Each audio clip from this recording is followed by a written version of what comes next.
Lina's out. I think Puck in these type of games where your initiation, it's not like super clear. You need to like blink stun with Wraith King. Like you can disjoint that. You can be ready for it. Same with a Pango roll. Like if you have like these kind of chaotic things with a Spectre, Breaker, some Tree and Root all around, I think Blacklist should be pretty happy if they can get their hands on like a more elusive and open map type hero, like some Puck. I know Ember is like very illegal and forbidden for some players, but Abed has played Ember and it has looked good. It did look good when you play it. That's true. And then he does have the อ๋อ living คือ armor อาเบะ as นี่ well ว่า to sort of back him up. But I would like the ranged spellcaster type a I lot agree. more for Yeah. Blacklist. Let's see. Come on, Abed. Make us proud. Now we have to think about Gaiman's hero because I think this Wraith King does have to go to the offlane and you have to pick a stronger win condition for Gaiman. Something that can kill this Spectre later on in the game. Wow. It's been a minute since we've seen that hero. More than a minute even, I'd say. That is very unusual. Why is this a good Timbersaw game? Is it because of the trees? Another counter to the Nature's Prophet. I feel like this Nature's Prophet is getting a lot of attention.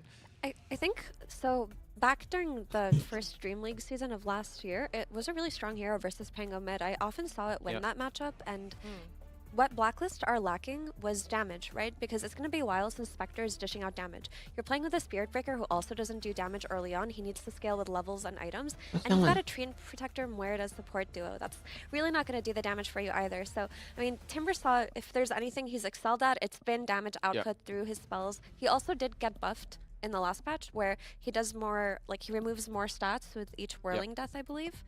So I do like that they're trying it out. It does fit the bill of damage. Yeah, I honestly think the Timber pick is pretty good. It was not really on my radar. I have seen it come up more lately. I think the only hero he hates playing against in this game for now is Grim. Like the silence is annoying because you can't really kill it, especially if your ult is out. You literally can't hit. Soulbind is a bit annoying, but apart from like you just cruise through the rest and just you can obliterate them. There she is. Wow, my pal. Okay, you guys are quiet. It's good. It's a good pick. I think Luna is actually a really great pick here because now that this Timbersaw came out with the Spectre, they were lacking a Silver Edge buyer, and Wraith King really isn't going to fit that bill for you. And we mentioned how we don't want it to be played as a carry. Luna's going to have a really great lane versus the Spirit Breaker. It's going to punish it very heavily. It's like we mentioned, it's going to get that Silver Edge for the Spectre, but it plays on an earlier tempo, right? Yeah. They're going to get to the point where they're going to group up early on and try to not go into the late game versus Blacklist. So that's what they're going for here. No, I was running some calculations in my head with Luna. I think Luna's good. Effie mentioned a lot of great reasons already. They want to play fast. You have Wraith King in the offlane. You're going to like try to take over the Spectre's lane. And Gaiman need to play from ahead. Play with this tempo because at like, I would say 25, 30 minutes, if they ever fall behind, I don't like their chances anymore against Blacklist. Yeah. Blacklist got the scaling for sure. Yeah. Very scary scaling. Well, let's see if Blacklist gets a chance to scale. Or maybe Gaiman will get a head start on this game and we'll finish before that. But we'll have to wait and find out. We're going to find out together with Cap and SVG. Yeah, Gaming Gladiators have specialized in some fast games, both wins and losses in the past, and they're going to need a fast win here against Blacklist rivalry. At least that's what our panel says. You agree with them, Avery? Why are you always asking if I agree or disagree? I don't. I actually was thinking, man, I haven't asked Avery this question. What do you think? What do you think, Austin? Wow. You agree or disagree with the panel? I think they're mostly right. I think that Timbersaw is a terrible hero, so I don't know why Blacklist picked that one. Heavily in favor of Gaming Gladiators. I'm expecting a 2-0.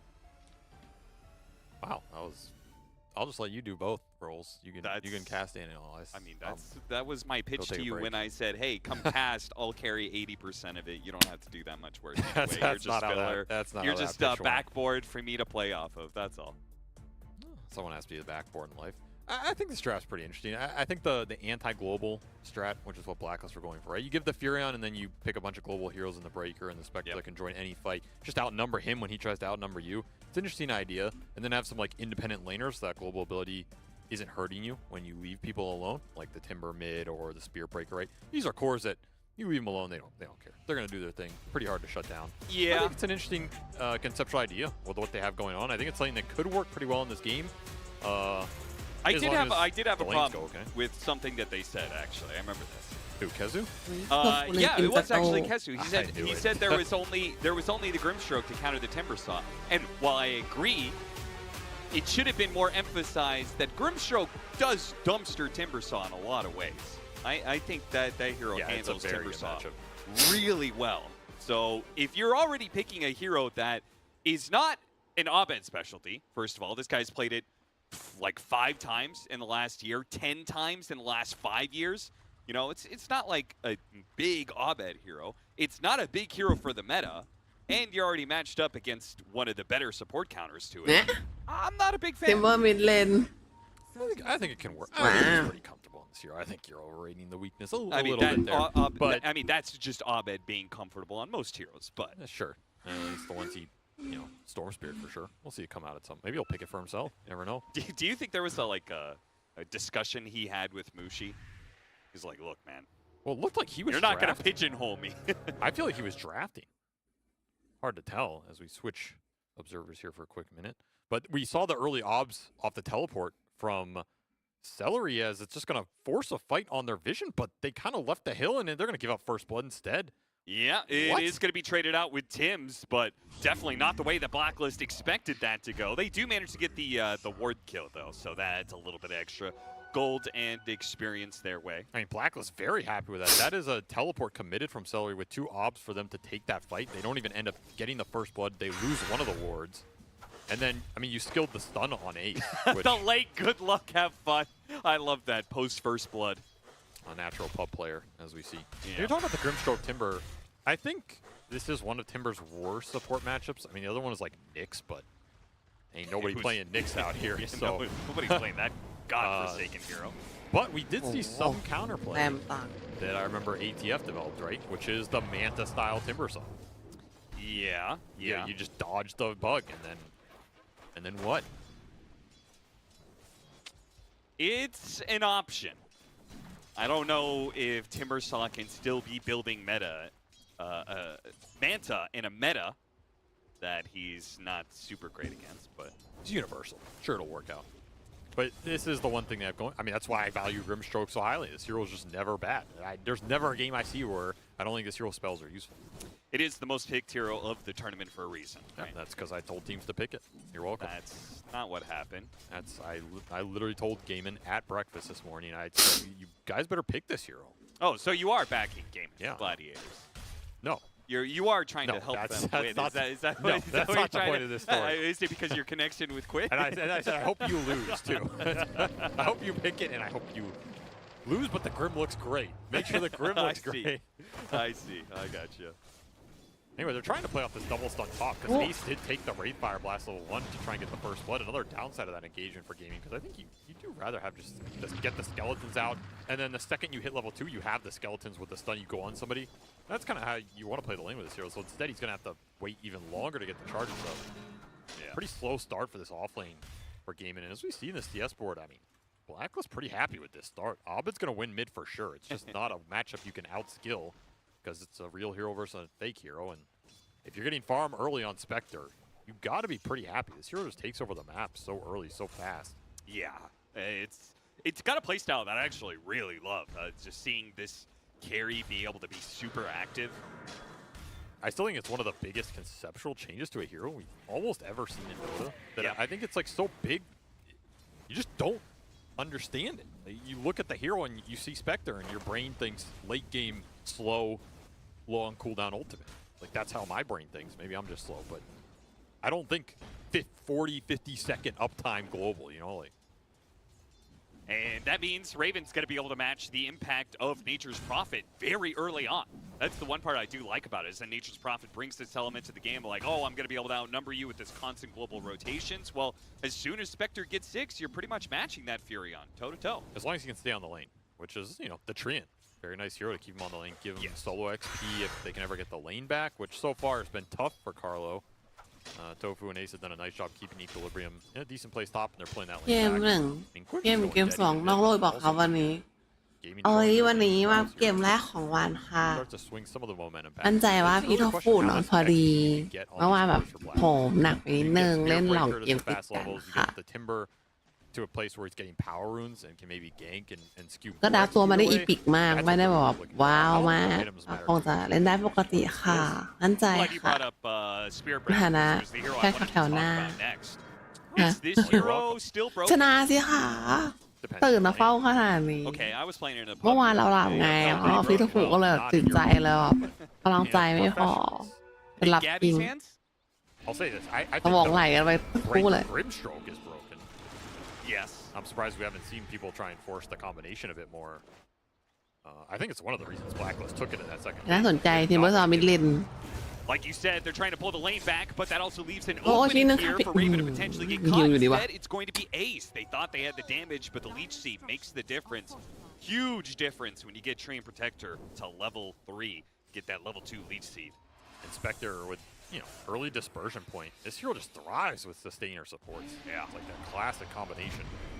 Celery maybe in a spot of trouble here. Oh, the bash. Managed to get one bash.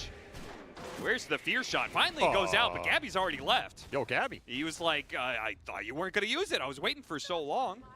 You're not Oh, playing. and Carlo was making the rotation too. They're actually going to TP the Furion out, which does leave Duraccio alone here. Oh, he saved so, the bash. He an knew. easy kill to get. Very nice. Gabby knew, dude. He didn't want to waste that bash support. Did he get 2 bashes and 2 hits? 3 hits, maybe? Yeah, we'll give him a little 66%er there. The Raven will go down off the tree and ยาก rotate. ค่ะอยากค่ะเป็นการแบบ So, กดดันเลนเล็กน้อยตามเวลาค่ะ5 นาทีแล้วก็มากดดันเลนเล็กน้อยค่ะแรกๆกันไปแครี่เราแครี่เขา Yeah, right, of course. Western Europe, Yeah, knownแต่ว่า for แครี่เราโดนอีก their แล้ว poor skill yeah, in not Dota 2. known for the high mechanical skills. Yeah, so yeah, of he's course. just got to get used to playing in a high skill region like SCA again, and then he would have committed for sure. That region jumping, it shows, man. It shows. อุ้ย Something บ้า obvious as แครี่เรา well. 25 ตัวแครี่เขาก็27 ตัว Right, they're the best mids like Quinn that Right. he was matched up against Exactly. before, right? So it's going to take him some time to adjust to, ปิด playing ตา on, like, ข้างหนึ่งแล้วดู Right, yeah. I mean, that to me, theoretically, he should dominate the opposing competition in his region. Yeah, but it's like when astronauts come back from space, right? Their bones aren't used to like the extra G's. He's tripping all over Yeah, himself. he's not used to like the lower APM. He's used to playing against these high-level North American mids. Now it's going to settle down average-wise a bit, and his bones just they're going to crumble, dude. He's going to have to do some extra gym workout or something. But 13 and so far, 35-4. I mean, the upside in this matchup is he's still playing against Quinn, so it's like he never he's left. used to it, yeah. He knows this matchup. Played it a few times in his life. However, Quinn has got the better of that lane, which surprised me a bit. I didn't think he would win the lane outright. I mean, it's very even. It's not that it makes a huge difference in this game, but I thought Timber would have pulled a little bit farther ahead. Nonetheless, it's something where it prevented Furion going in there and ganking him. That's the other big upside for this pick, right? Like, what has Celery's early game impact been? He hasn't been able to have that game flow you traditionally want with the hero, which is either ganking mid or ganking the enemy safe lane. Yeah, he Blacklist actually just- got out-rotated by a Train Protector. Yeah. So, Blacklist did a decent job defending those early moves, and that has pushed Furion down on the XP board. Carlo making a run for it. He's trying to pull the creeps off the tower, but he's going to be caught before he gets back to the jungle, back to the forest from whence he came. He'll die instead, head back to the fountain. Offset just made a rotation, though. He wants to hold this tower. Oh, he got zapped! Oh, no! That is unfortunate. เฉียบ Yikes. อ๋อ13 5 โมงเหมือนเดิม Really โอ gonna เค hate that one, because that wasn't a great เอามา kill จากไหน trade-off ทีวัน in ที่ the first place to have it 15 taken away by the neutrals. That was costly for Albin. Yeah. Nice little heads-up play. They still have their Wisdom Rune to get, so that'll push the Furion almost to level 5.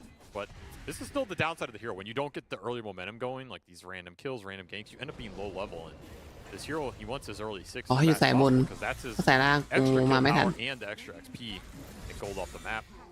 I mean, Celery, he's a Chen player. He's an Enchantress player. He knows his neutral creeps there. ไม่ทราบค่ะ He can summon some จำไม่ได้ Like ค่ะ aggro ที่ them to 13 the จำไม่ได้ easy ค่ะ camp.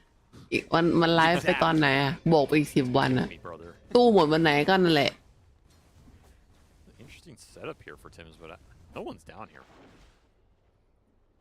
Still, you'd love to kick Duraccio off this lane and take his tower. I mean, that's kind of the MO for both of these safe lanes, right?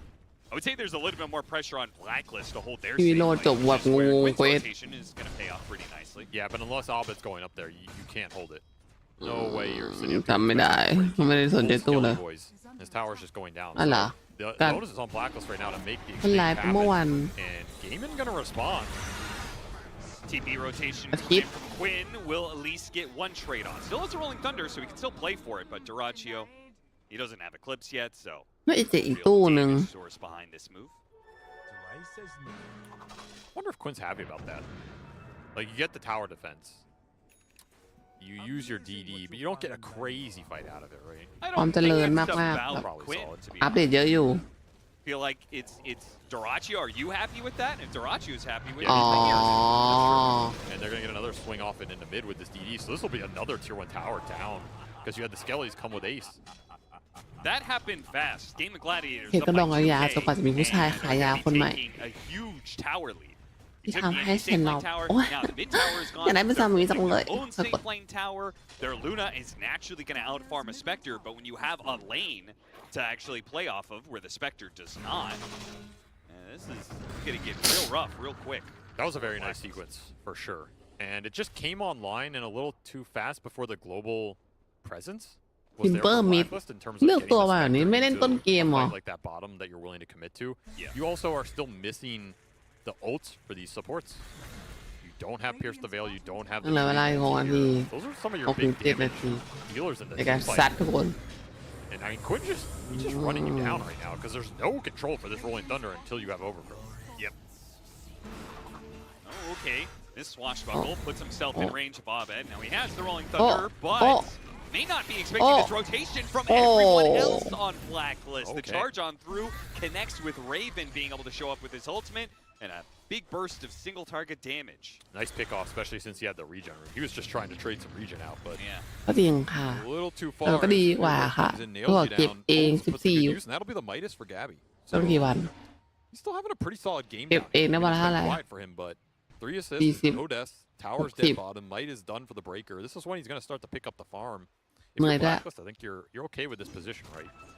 Those 1 or 2 moves that Gabe made that took a tower advantage were nice, but you have the global heroes who can play a spread out map. You don't have to clump too much. เล่นพี่นิวแล้วค่ะ Ancient stacking, however, is something you're going to have to think เกลียด about. ฟาร์ม The Luna will เฮ้ย definitely เมื่อวาน go ลืม ahead and เก็บไอ้ use นั้น Spectre ลืมเก็บ on ปลา that ดาว one. And stack advantage, of course, going Western Europe's way here.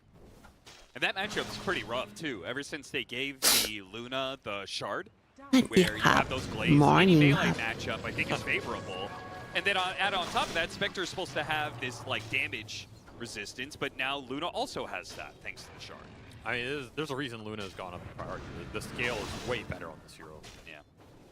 She wins some of these matchups I've never seen her win as convincingly as she used to.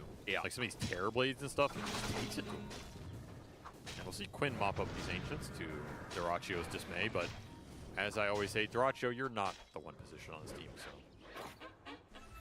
Yeah, they actually have. They give it to. They have both บาง Ace อย่าง and เราก็ค่อยก็ได้ Doraccio เราก็มีตัวเล่นตั้งเยอะตั้งแยะเราก็เล่นตัวที่เรามีกับก็ได้ They ตาม give คิว those ไง stacks to Quinn. Yeah, I mean, it must be fun to play offlane. You know? Just farm away. Just get left alone in a lane. No ancient priority. Yeah, when it comes to like creating space, people aren't asking you to like make rotations. They're asking you to just push the lane into the tier 2 tower. You're gonna try for another potential global kill. This one, a lot harder. Quinn, not overreacting to the Blacklist presence there. Doesn't use his Rolling Thunder.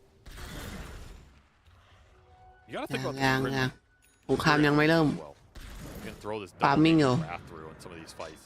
หยอกๆเฉย It's pretty nasty, not necessarily in the fight because you're throwing it there, but like it hits some random dude on another lane. You just get double popped. Yeah, at some point, Furion's gonna have an Aghanim Scepter. It's an additional Yes. little bit of disable as well. That's the annoying part about this hero to me. อ๋อวันนี้ There's ฉาก a ที่ lot of 4 นี่หว่า parts about Furion. I think so we many know 4 that. เสร็จแต่ปลด But ได้ to me, it's 2 the ตัว action that actually makes him viable. Because I think a lot of the other items are not that scary, but you see his Ags come out, and all of a sudden everybody's just getting massively disarmed and rooted. It's so obnoxious. Yeah, they gave Topic. him team fight ตัว disable. นี้แม่งน่ารัก This hero has never had ทำสวย anything แย่ like that. You sound a little annoyed. I think that Furion has actually managed to take my #1 hated hero in Dota 2 Who used to have it? over Tinker. Yeah. Oh, over Tinker. Yeah. Why do people hate Tinker? I Yeah. don't know his obsession, man. He's just chilling. You wouldn't understand. You're a pro gamer. Overgrowth's gonna try and bail this out, That but is not going to be enough. But Abed can get some return kills. They're going to get 2 for 1 so far. เกม But แรกไหม Abed บอกแล้ว keep เกมแรก chasing ของ down วัน Arby's heroes. He's going to go for Quinn, but Gabby มัน was จะ going จี for จี a หน่อย different target. ตัวอย่าง And จ now บ they're missing the disable สมองไม่ and ได้ the damage to perhaps get both of them. คุยกันเยอะ He's in the mines. shot celery. Yeah, they're trying to push him straight into those through the little อ doors. วยหน่อยนึง Kobolds. get in there. Mine me some gems. Well, he'll be Ace farming him for down. sure. Abed takes away the Wraith King reincarnation. Does need some help if he wants to get a second life. trying to force it. Early blink as well. Just blink rush on the Timbersaw. Feels like he's tanky enough. Can't get brought down here. Very aggressive item choice, but does pay off in these long, drawn-out fights where you can chase people down. Damage is going to go up, though, for a game of Gladiators, so I'm not sure if he's going to be actually tanky enough soon. You almost have Radiance on Wraith King. Blink just won him that shield rune, so now he has the tank. Okay. Don't ever doubt Abed again. I'm actually going to be I'll be doubting Abed for a solid, like, 6 months, if I'm honest. Just like, you know, what happens after 6 months? I want to see if he still has the hunger to be a champion, you know? Because no fault to him, but being on that previous อัน roster นี้มัน for จะ that มี long, เกมเดียวอะ it's gotta หมายถึง take ว่า that. เกมหนึ่งนาน You got to What are you saying? rekindle. What are you gotta saying? Jam. rekindle that. Sounds like you're throwing some shade. I am throwing some shade. Okay. The seeds of fortune. อ๋อไม่มีแล้ว What, you don't want to jump in on that? I know you do. No. Okay. อ๋อไม่ได้มีเกมเดียวมีแค่เกมเดียว Celery พี่บอก breaks a smoke here. อีกทีบ่ายโมงครึ่ง Get caught in the process.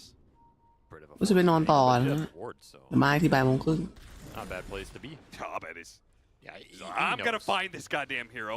Somebody broke our smoke. He's going to be lacking the disable to stop Celery.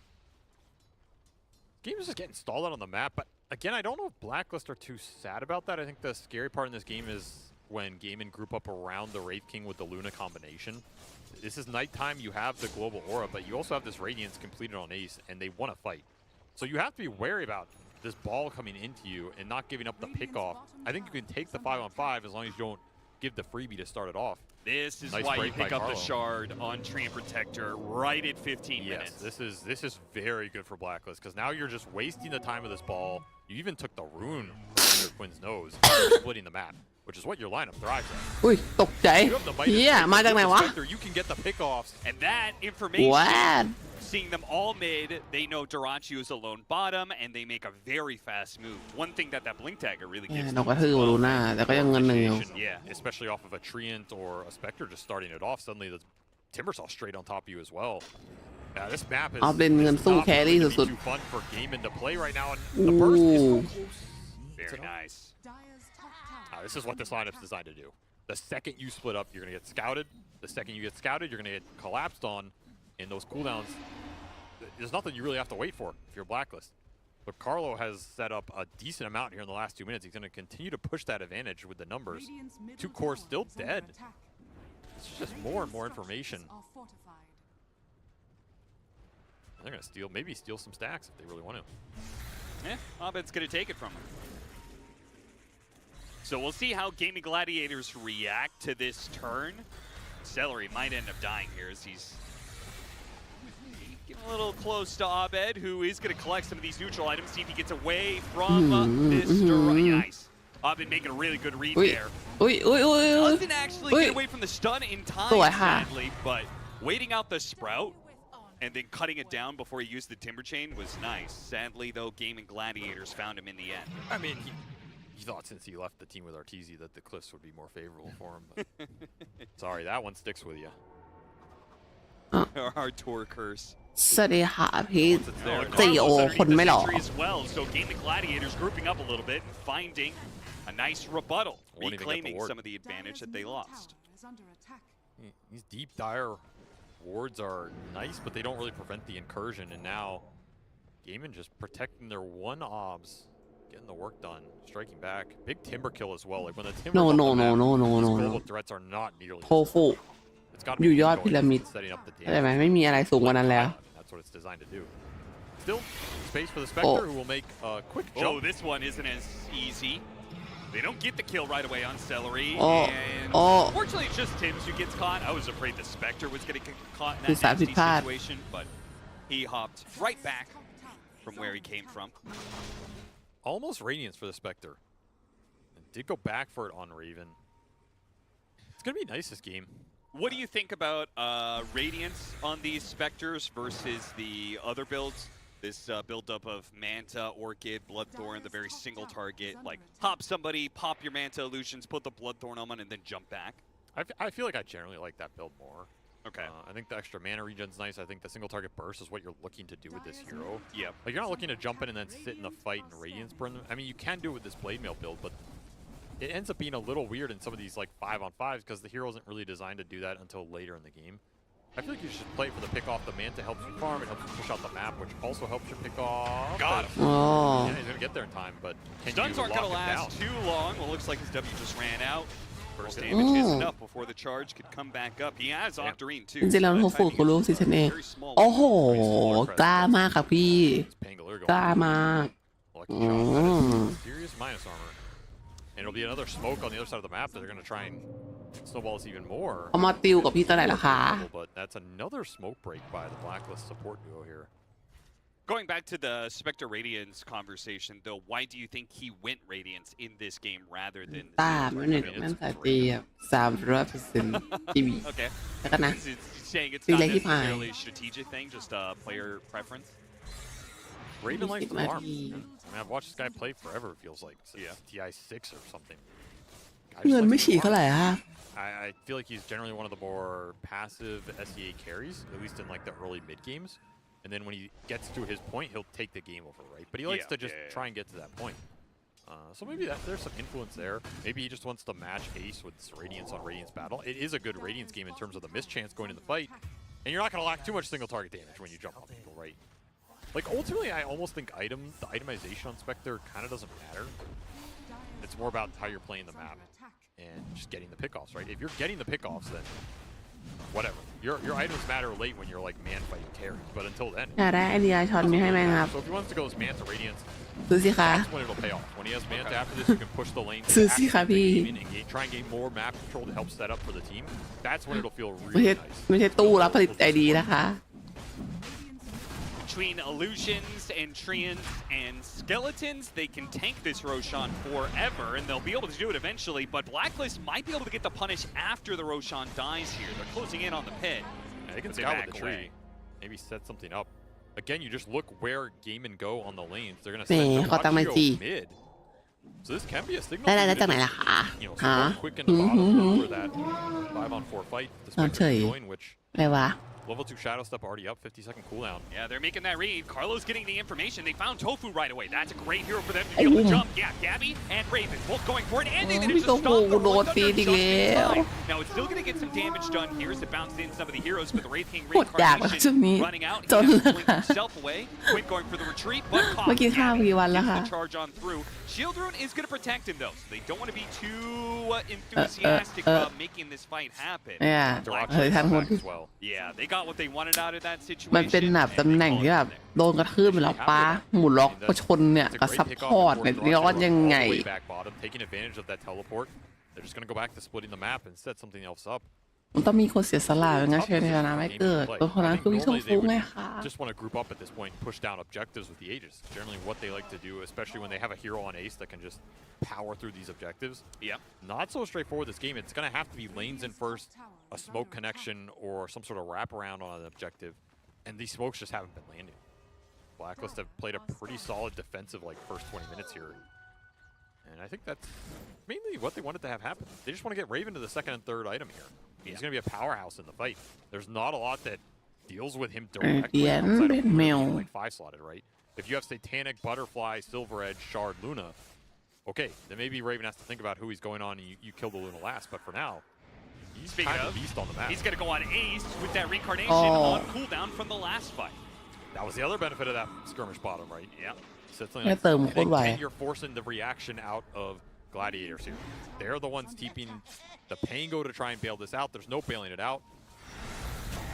I mean, Blacklist is just playing way too fast for gaming gladiators to keep up. It seems though maybe they finally caught something of it. Going to be stuck with ล the งคีย์ไป Spectre หลายดอก on him. Not going to be able to timber chain away in that situation. Playing too fast for themselves, maybe. Yeah, maybe. Lingered a little too long. I mean, they had the right idea of like, ไม่หมูล็อกเงินเยอะจัง another TP, get the hell out. That's one of the annoying things about Furion. This hero has crazy stacking. He's deceptively tanky. This is 1700 HP with, you know, the apple and the crest. นาทีดะอีกเยอะ What is the apple? ลืมแก It's an apple. Oh. I was looking at Solar Crest and all his other items. I didn't look at the neutral item. Yep Yeah. I mean, the fact that Furion doesn't have to buy คือ just gets extra stats. ง่วงด้วย Well, you don't call it the apple? I've never called it that in my life, no. Okay, well. I'm not sure too often I've talked about people's gift either, though. An apple a day keeps the specter away. I can't even say that one. What? Terrible. He just still. ก็ตอนนางตีไงนะท่านเดียว Spectre is the one in trouble here. Double damage on Quinn makes short work of Raven. A killing spree. Respect the apple. I was telling him the same. Literally kept him away as once more Celery's just too tanky to burst. And they'll turn it around. DD for Quinn definitely helps that out. This Pango Grim combination has done some work in all of these fights. I mean, Overgrowth slows it down, but it does eventually go through. Gives you decent amount of control, and that's a pipe for this Furion, who oddly is still behind Tims, who went back for the Midas. So we're talking about this Furion getting the items, but it's actually just been worth the farming up the map and leads the pack in terms of the support net worth here. Just looking to continue to scale. Shadowblade next on the menu. All right, Tims, calm down, son. Like, you got a lot of greedy cores on this team. I don't know how greedy you want to get, but if he gets there, it'll pay off. I mean, it does just increase their late game scaling. Yes, and this is late game security. It puts more of a timer on Game and Gladiators. Like, hey, we've got double Midas. The problem is, like, gaming. มันไม่มีคนทำเกมเลยไม่มีคนเล่นเลยช่วงกลางเกม 30-35 with this next Aegis and go high ground with the Luna Wraith. That's fair, but So does it help you at that point? If it does, you're gonna be happy with it all around. But if it doesn't, you're gonna wish you มี had น้ำหมูหรอก like Force Staff or Solar อ๋อ Crest แต่ว่ามอบเล่นหมูหรอก something, right? ไม่บอกว่าหมูหรอกสเป maybe. ก I เตอร์ feel like a lot of utility items actually don't get that much benefit with Muerta anyway. No, but หมูหรอกของ Why did he go Atos? yeah, riddle me that. Because Austin. they needed some additional control for Have Ahmed you to seen be him able use to play it off once of. this game? I have not. Yes. But so he should have theoretically- just gone Midas Mjolnir, apparently. Yes, he should have. But, you know, you can't know all the things that are going to be happening in Dota. You got to have sometimes a plan B.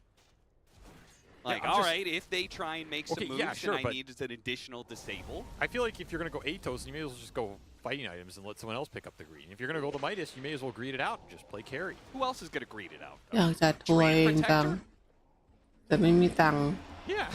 ใช้ของรางวัล You can't say that with a straight face. It'd be cool, though. เอาแค่4ทีมนั่นแหละ Blacklist need to That's take what a I little want. bit more of a trek to get here, so this is going to be delayed. I like that. Spectre waiting for somebody else to show before finally jumping. They do manage to get, again, the counter to the Rolling Thunder. He does have the illusion rune, though, so he's going to be okay. คนที่ได้รางวัลไม่ใช่คนชนะคนที่ได้รางวัลคือคนดวงดีเพราะว่าจะสุ่มกาชา We saw กติกาต้นตีนดิ That was his choice to deal with the Grimstroke here. ทุกคนที่ลงแข่งทัวร์ของเขาจะมีสิทธิ์รับกาชานะคะสำหรับคนที่ชนะเกมมีสิทธิ์เพิ่มมาอีกสิทธิ์หนึ่งเป็น2สิทธิ์ I don't see ทีมของทีมที่ชนะ Yeah, his tower is getting chipped, but you have living armor, so not too sad about it. Another quick pick off for Blacklist here. ไม่มีตังค์แล้วอะใช้ตังค์ไปหมดแล้ว Looks like they want to make the move to bottom lane on Blacklist already. The Atos. Ah, the Atos, there it is. He's stuck in the ghost. That was a ton of burst damage. Damn. He's going to die Yeah, twice. he's gone. Ooh. World death. Wait. Ow. Volcratio, he managed to get the break onto the Spectre. No Eclipse bounces โอ้ onto โอ้ it, โอ้ though. โอ้โอ้ But เฮีย unfortunately, บู gets ล็อก mashed up. เฮียแบทไม่หยุด That is just unfortunate. He just did not get the damage on the hero that he wanted to go on there. Also outnumbered by a large Oh, amount. เอาแล้ว That's And running already over. killed one. เอาแล้ว And all 5 of their heroes, and now they're going to be พี่โทฟุ rewarded กุอยู่ with ไหน a พี่โทฟุกุเพิ่งมา fantastic fight, getting 4 kills for nothing in return. Triple kill for Raven, but I have Yeah. Tim's did Nice some bit. decent damage in that fight. I mean, he was just chunking the Luna with this enchanted quiver on top of his ult. And yeah, 2,000 damage Big bag. to almost แทนที่เราจะได้ตัวเดียวมันก็ได้ทั้งทีมเลย Just slices and dices the Wraith King twice. There. I mean, what is Ace's answer really? Because he went for the AC to try and bulk up this 5-on-5 man fight, but he needs BKB to do anything, it feels ไม่ like. ให้พิมพ์ A ปฏิเส single ธ Whirling Death Punch Chakram is 80% But, of his HP. and an ไม่ให้ Atos. พิมพ์ Yeah, I mean, it was the Atos that really did him in there, as we can see. Yeah, he was stuck inside of the Chakram and the Ghost. But this is like the dream fight for Tims. He's just sitting here full ulti. Takes Dyrachio down. Like, I'm the real carry. ไม่ให้พิมพ์ Something. But a very discoordinated fight from Game as well. And this is, again, a Hamin. global pickoff from Blacklist, just setting it up for them. เมื่อวานให้พิมพ์วันนี้ไม่ให้พิมพ์แค่วันละครั้งวันเว้นวันให้1 คน 1 ครั้งพอคุณวิสิตแค่นั้น And I would say even net worth is like heavily favorable for Black. For the foreseeable future, yes. In the ultra late, this game gets weird, I think. I do think there's like some weird ultra late scaling that Luna can always surprise you with. And like Wraith King Ags, for example, could be pretty weird, right? I mean, I'll agree with เงิน that. ลูน่ากับเงินหมูร้องมันต่างกัน1,000 เดียวเนี่ย Yeah, that's what I'm saying. It's like, But I don't think anything beats Muerta's scale. I guess that's why you went for the Midas, huh? Yeah. ว่าอยู่มันมีหมูล็อกมีสเปกเตอร์มันจะฆ่าใครไม่ได้หรอวะ I'm Tim's. King of late. เกมอิสออนนะ Late to the fight. พร้อมมาถือกดแล้วพี่เอสกูก็โดนแล้วเหรอ He's busy trying to find that right neutral creep to Midas. ตามเคย That's right. วนไป Ace, you better run. You better run, or your Oh, team better no. go to the portal to join you. Oh. โอ้ Gabby? Okay, Gabby's gonna go for it with this เป๊ะ BKB. สู้กันแบบงง อ้าว Tim's gonna put him down. Meanwhile, the Eclipse on the high ground. แต่ตีแล้ววิคิบีแล้ว Yeah, it did. It controlled all of those heroes. They ไม่มี couldn't ใครตาย get any sort of rebuttal there. Now the control is wearing out, and Blacklist have gotten ง free.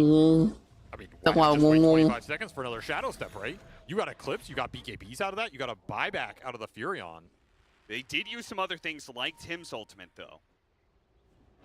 Definitely want to reset, get some more HP on Abed as well. And that overgrowth just เฮ้ย wrecked that team fight from Game and could not commit with the Eclipse there. They still have the BKB on Tarachio. ยังมีอะไรบ้างแล้วยังไม่มีอาการนิมก็ไม่เป็นไรเว้ย Force the fight. Like for jumping onto the Spectre. It is ไง killed, and I think มาคนเดียวก็ตายเหมือนกัน Doing there? I don't know. Just missed map read. ยังไม่มีอาการนิมไม่น่ากลัว Way too easy, right? I mean, considering the situation, which was Blacklist got a buyback out of Game of Gladiators, you know they want to try and make something happen. And they Yeah. have an ob เดี๋ยว sentry in ฟู the back, so โดนกระทืบ they saw Carlo here. They see Gabby. ตึมโอ้ปูไปก่อนแล้วก็มีคีบีซัดเลยเอ๊ะโหดจัง He อะ might be able to get the kill on Tofu here Okay, before he I mean- leaves, and he Oh, does. wow. He gets it with the charge away. Whatever, bro. รอดดี Is Spirit Breaker still broken? I'll posit that question to you again. If you bash like this, man, 100%. Gabby showing you how to play this hero. Just bash, bro. Why don't you just bash? Well, they did it. Game of Gladiators got themselves the Roshan. Enough pickoffs will lead to breaking that idea from Blacklist. That's a death 4 bashes. That's a death summary right there. I know we can't click on it, but the death summary is just bash, bash, into another bash. It's a nice one right there. In fact, สิ it บ took 900. เป็นว่าเอ็ด I mean, to be fair, 2 of those are right-click bashes, and 2 of Danny. those are... Yeah, I know, but to see 4 in a row, it just looks. หมูล้อเป็นโคตรห้าวอย่างเงี้ยไปทุกที่ Oh, it's up, Darachio. Yeah, that... He's got an Aegis. Yeah, but Gabby's got โอ้ the ซี power of. RNG. Bash. Bow. Yeah, I was gonna say that. โอ้ You don't need luck, and you can just find Quinn, apparently. Cheese does him no good there. Whose gem is this? This is เกาหวยแล้วกู as well. วันนี้ So they got อุตส่าห์ให้กำลังใจว่า Like, they have เฮ้ย that เดี๋ยว turn ก็ when Carlo bought on Abed. เดี๋ยว Double ก็ kill on Black ชนะ side. ชิวๆค่ะ อยาก Vision advantage on จาก the map ครึ่งชั่วโมงแล้ว because they're just gonna run around เกมจะไม่มีท่าว่าจะชนะขับ Global ขาด Plus is even stronger. I mean, it also means Carlo can be fearless in running on Yeah. Game and Gladiator have side of the map. The right? Invis tree, they have the Shadowblade Breaker, and they have the Shadowblade Morta. So you're looking at triple ทุกตัว Invis มี that Shadow you Blade just can't see in the Bruh. fight unless you get Dust out, and who wants to hold Dust? Not This a is lot a of these situation One where I that think law. you have to 5-man around a sentry and just wait for somebody to walk underneath it. Kind of. The problem is if it's the Breaker or the Timber, I don't think you have the chain stun to burst them before BKB comes Going out. for Abed. This is a tough kill to get, especially with the BKB, and it does put their supports a little bit exposed. You can see the Raven backline. jumps in, but Tofu's going to be okay for now. Helped by the pipe. No, but Abed, Mikabu. he wants to finish him off. That ghost is so annoying. And BKB is going to wear Yeah. out Gabby, meanwhile, trying to control มัน up มี the คีบี Luna. ซัดเราเราก็ทำอะไรไม่ได้ปะวะ It's enough. With the help of Tims, they've got the damage. Now in the second life, though. He has Carlo, BKB. he's got an overgrowth. He's going to be able to control the Luna Oh. during the BKB. They reset, though, off a buyback for the Grimstroke. They got another one out of Gaming Gladiators. A They're disciplined retreat here from Blacklist as they're just going to wait for the spells to come back up. Don't want to engage into Luna with a BKB when you don't have any. Also eyeing that Satanic that was picked up from Thoraccio there. And like you said, got another buyback, so the lead. ยังไม่หมดใจ As Gaiman are still searching for answers. ฟาร์มไปตั้งนานหมดใจได้ไง It doesn't seem like anything's focused for them, right? Yeah. You have to. I think you have to be able to start it off with Ace just jumping in, but again, he still doesn't have the BKB. He felt like he needed the blink. แม่งวินวอล์กตัวจริงเหรอวะ But he needs BKB to be able to stand there and do anything because he dies in 2 seconds to this Timber Saw. So you might just need the next step here if you're gaming. And the whole time this is happening, your backline is getting destroyed by Raven. Like ออกของนี้ทุกเกมเลยเว้ยซับ 5 Stroke and the Furion every time, and pretty much the Grimstroke, since I don't think he cares about the Furion, and nobody can help him out because you have triple damage dealing คุ้ม cores ค่าการออกหาเหรอ Underlord or Tidehunter in this type of game to provide some auras for your supports here. It's the downside of having the triple carry. So Gaiman need to get their triple carry to a point where they're happy just manning up in the fight and focusing down a single target core with a Wraith King going over the stun off Inkswell into like Lucent Beam, Rolling Thunder, kill Raven, kill a Breaker, take the fight off that. And then just play around Thoraccio holding his ground, which should be the late game Luna timing at this point. ตอนนี้ออมเลยไม่หมดคิงนั่นแหละ Butterfly, I guess Lincoln's, he has the shard, so he's getting there. Yeah, it's another problem when you are reliant on playing around this Luna. She needs to be able to output damage. The Spirit Breaker makes things really hard in that regard. This hero's just so annoying for carries. ถ้ามึงกระหมูล็อกดีวะแม่งมันล็อกแครี่แล้วมันก็ซัดเลยอะดิโอ้ยไม่ไปที่อื่นได้บ้าง Oh, but he sees so many heroes อ๋อ immediately. ไปดูโฟกู That's a dieback. This fight is already over for Gaming Gladiators. Just they got to get out of here. Well, Thoraccio, maybe he can kill the Train Protector, pop the BKB at half health here. It's not looking good. Run over by แม่งเขาหน่วง BKB กันดีที่ Another bash coming through. Does manage to get off the cheese this time around. Quinn jumping down to the low ground with the swashbuckle. ไม่รอดแน่ Samantha gets rid of that one. Another swash coming up in a เนี่ย second. มันดักข้างหน้าแล้วอ่ะ Stolen damage is too much. Blacklist. Their speed, precision, and discipline in this game have been impressive, and now they've gotten to a point where they are rolling over Gaming Gladiators. เบื่อเมียวเลย Two Octarine cores, Breaker and the Timber, wrecking them. There's no control. In fact, these sprouts. I don't even know if you want to cast sprouts in these fights anymore, man. I think it's doing more harm than good. Like Abed is just timber chaining into them and whirling death. เอาพยายามจะได้เกมนี้ยังไงดี Damage off the โอ้ trees. อายุโลหลงนั่นเหรอ Celery, he just can't find footing. He's แก้เกมนี้เกมยังไงดีนะ เนี่ยหมูล็อกเงินหนึ่งเอาเงินเท่ากันเป๊ะ BKB's dissuaded him a bit, but again, you just can't stay in your เขาลง BKB กันสุดตีนมาก ability to just sit there and fight around Thoraccio, and he did not get a single satanic right click off in this fight. มี DBS ให้ดูด้วย Died to the charge through, and I mean Tim took like half his HP. He goes in BKB, can't hit anything. He needs the satanic hit. He just dies to bash. You got a feel for the guy, man. It's not looking great for Gaming Gladiators as แปลว่า their ตอน late game ไปเอาเป็นเกมสองอ่ะ outscaled, and they are running out of resources now for the defense that is coming. Blacklist rivalry charging into the base while they still have tier 2s to be taken. Radiant's top tower is under attack. Radiant's top Dude, tower. Gabby is level 25. ขอให้อยู่เกมขอให้อยู่สายบนนะคะ What refresher. Damn. Early refresher for the Spear Breaker. That is going to kill somebody. Guaranteed. You don't have Bỏ a mày hay skill to thìm. go through BKB. So this Breaker is going to BKB charge in, ult somebody, refresh, get another charge, get another ult, get another BKB. I mean, you just got to throw somebody into the wolf's mouth at this point, right? And in theory, it should be Ace with the second life. But the wolf is scouting you invis. ปัญหาคือไม่ใช่สเปค สเปคมันตัวเสริม ปัญหามันคือมูลล็อก ดูมันสิ อ๋ออ๋อตาย มันก็ตายเป็น โอ้เออ มันก็ตายเป็นเนี่ย ซึมนะทริปเปิลคิวไปดิครับ That might looked over with the way Gabby was going through, but he couldn't get the second ult on Quinn. He got fogged, and then he got Lucent Beam. Dire's middle tower is under I attack. think he got like every Eclipse Beam. It felt like he got the last one, and he got also killed by a glaive, I think, at the end. Yes, he got ต้องอ killed ติ by ช้า a ๆงี้เหรอ 32 damage ในเมื่อเขาแม่ง glaive. ชอบกดอติไอ้ชอบกด BKB ใส่เรา That is น้องหนูอติเราไปก่อน But that is finally the fight that game we're looking for, where Thoraccio gets to stand his ground. The fight centered around him with that shard, doing an insane amount of work. And Satanic getting in there as well. He still doesn't have the level 25 talent, but damn if that Silver Edge with some extra crits didn't do some work there. And now that ball is coming alive.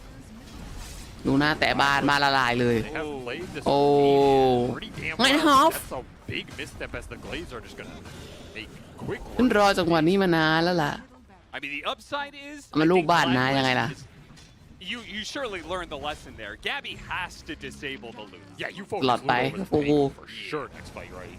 Yeah. The problem is going to be either 2 lanes of barracks down and maybe even a third.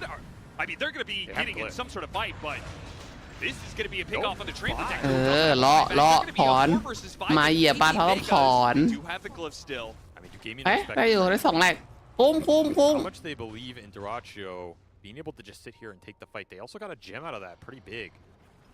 I mean, I would say นะทุกอย่างกลับมาเป็นปกติ you're ฮะ one fight away from winning this game. Force the ไม่มี mistake. ใบแบกอีกแล้วพวกนั้นไม่มี Immediately goes for the disable. โอ้ Wants โอ้ Luna โอ้ down to โอ้ half เอา health. อีกแล้ว Can he get off the Satanic โอ้ and get the ไอ้ hit? เหี้ย Until แบด the fight, another charge. He just can't get the hit.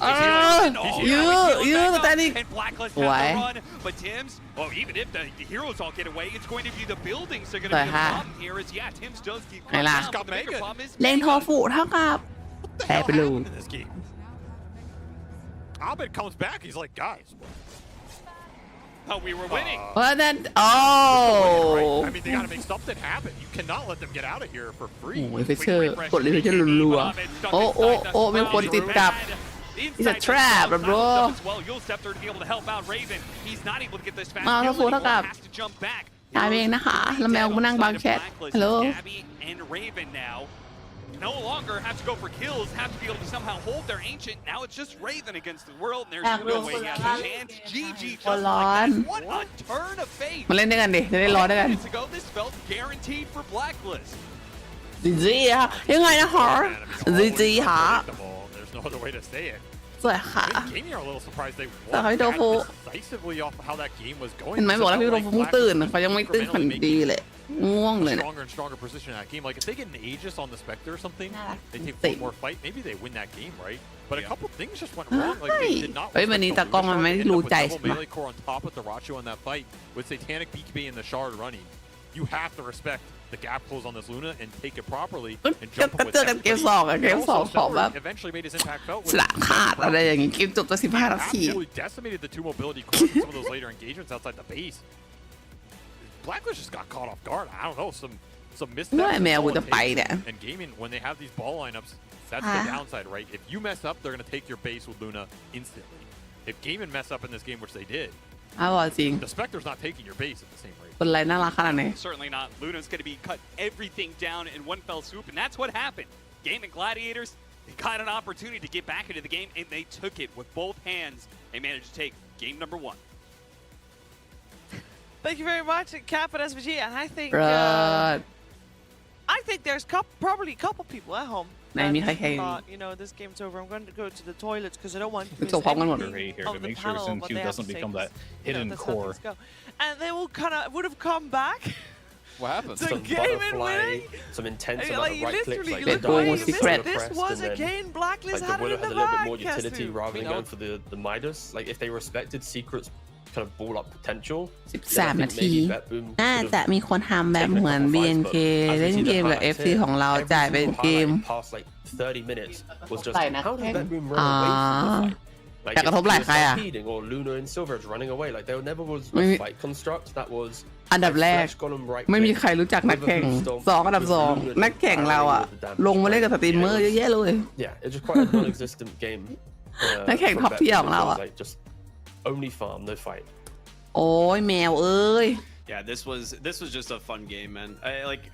I just can't get over mid one's like immediate Hana. response to getting Zeus ulti. Secret. It was เอ้พี่เขาเลยทัดกล้า I will say I'm very excited for game number 2 though, because I think this looked it definitely there were Impact. moments where like Bet Boom maybe could have, you know, had a little bit of a better performance coming out of the lane stage, but I think you were right.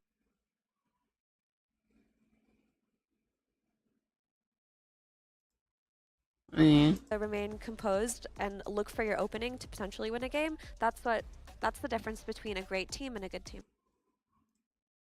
that the best teams will do is to be able to win games that many other teams couldn't. Like I think อ๋อ winning ที่แบบนี้ from this position is just incredibly hard. Of course, maybe your enemy team is gonna make some mistakes. ใครจะ But you จ่าย have to force them to make the mistake in the first place. Be in the right position, have the right items. Like it all happens here. ใครจะจ่ายเขาคิดว่า200 300กระทบไหล่นักแข่งก็คือนักแข่งเราไม่แบบ capitalize on it. Stand your ground. Luna gets บีแบบโทฟูอย่างงี้หน้าแบบโทฟูกันฉันจะจ่ายอยู่ It's an important fact to mention that Luna did indeed get to pop all over buttons because ยอมแบบเดือน well หนึ่ง again the first like 3-4 30 minutes of the เกมเข้าใจละ game it didn't look like she had really a shot of being that comeback carry Effie but she really pulled through. She did pull through, and that really showcased the strength of these, base destroying, base shredding carries like Luna and Lone Druid. Is if you make a critical mistake in the late game, you're gonna lose your buildings. And that's just what happened here. And I honestly didn't see that coming because you may be sitting at home thinking, what? It was only a 7k net worth lead. They weren't in that bad of a position. Yes, they were. Every hero on Blacklists outscales the ones that game wins. Yep. Like they were in such a good position. Even their Muerto was getting to a point where she was dishing out more damage. I remember in the fight before the one where Gaimin won the game, like she was out DPSing the Luna. Luna was losing a man fight to the position 4 Muerto. Yeah. No, like if Gaimin don't get that fight, I think they will just slowly like bleed out in this game. Yeah. Like it was just so apparent. Like as Effie saying, Tim's even like looking at his items, Midas, Silver Edge, Atos, BKB. Like he was ready to clap them, but that single one fight that Gaimin got, it just won him the entire game. On the spot. กาวกันเกิน So surely they should have had buyback. They probably should, but Right. That's something that comes to mind because I get flamed a lot if I don't have buyback in my pubs. And after a certain time, which in pubs generally after 40 minutes, I get told you have to have buyback. Great. I think in professional games, that timer gets moved forward because everybody is so much better in terms of their farm and scaling. So let's say after a minute 30, gotta have buyback. the problem is like so Gabby probably thinks I'm gonna get this refresher. I will not die. I will kill them. Therefore, why do I need buyback if I'm supposed to kill them if they play properly? But then you make mistakes and suddenly you feel like, oh shit, should I have buyback? To be honest, it's really hard to make calls like that because I think at that point they were feeling what everybody watching was feeling was that this looks nigh unlosable. All of their heroes are very strong. Surely they cannot lose a fight from here. And I mean, you can't make the correct decision every time in Dota, but Gaimin did make the correct decision by having that Luna just stand there and defeat everybody. Jeez. Yeah, I ทำแผ่นรองเมาส์เองดีกว่า highlight the mid match. ไม่ได้ว่าลูก We have also got an Acer Predator player versus player for that one because, we mentioned it during the draft. It's been a long time since we saw a Timber Saw, and despite Abed losing the game in the end, Kezu, he did hold his own for a very long time. It was actually looking like a good Timber Saw performance, and I would not be surprised to see the hero more. No, he did great. Like he has very little to do with this loss. I think he played well. I think he lane good. His items were amazing. It's just something. Timber isn't going to be the hero that really takes over at that point. It's going to be a team effort, and I think they got checked. They didn't pass the test, and that's it. There were no hero issues whatsoever. I thought that Timber Saw had a great performance. 9 วันก็อร่อยดี In นะ a game where Wraith King felt like a non-factor because Timber Saw was deleting him. Like he was dying 100-0 so fast from the Timber Saw. And it's been a minute since we've seen that hero, so we forget how quickly he can kill these melee strength heroes. So I think the damage that they needed in that draft came from the Timber Saw, and it was filled very quickly. And Quinn, on the other hand, I thought he played a really great lane. I mean, I thought that would be a Timber Saw favored lane, but I guess Quinn used his superior Pangolier experience and got that network lead. He was somehow like winning, like making the early moves. So yeah, he's just a Pango expert. Yeah. It showed. Now, coming off of a game like this, I kind of feel like I know Game of Gladiators won it, but I kind of feel like there's no winners there because I think regardless of which team you are, you're going to feel slightly bad. Obviously, Blacklist feels bad because they lost. And then Gaimin probably should also not be too happy because the first 35 minutes of the game, it wasn't going great, and it definitely looked like they were not going to make it. So where do you go from here, Kezu, if you are going to try to adapt? แข่งกี่วัน I honestly think if แข่ง I'm Gaimin, รอบ I'm at least happy I คัด won the สาย game. วัน And I'm นี้ gonna วัน go with, okay, these first พรุ่ง like นี้อีกวันหนึ่ง 25 minutes. แล้วก็ We need play to off change วัน up ที่ something when it 15 ถึง comes to, like, 11 potentially, at least I would say the draft. Because after 25 minutes, if we ever show alone, boom, we're going to die. Whereas Blacklist, I think, we lost the game, but they should still be happy overall with what happened. Just a little tweak at the end, that's it. Yeah, I think for Blacklist it's more upsetting than it's just annoying. Yeah. It's annoying, but their draft was good, their play was good. I mean, outside of dying without buybacks and losing their base, their play was actually really good because Gaimin had the net worth advantage for the entirety of that early mid game, but they were still making kills happen. They were still making fights happen. They were going in and instantly going out after just getting a key support kill. They weren't overcommitting too much or anything. So they don't really have to change too much on the list. I mean, for Gaimin, on top of that, I think the Nature's Prophet upgrade, I don't know if they can get away with first picking Nature's Prophet and letting Spirit Breaker and Spectre through. I really felt like NP had no impact that game up until the very end. Well, we're going to find out what lessons have been learned and how the teams are going to adapt moving forward, because there's going to be a second game to this series, and it's going to happen right after this.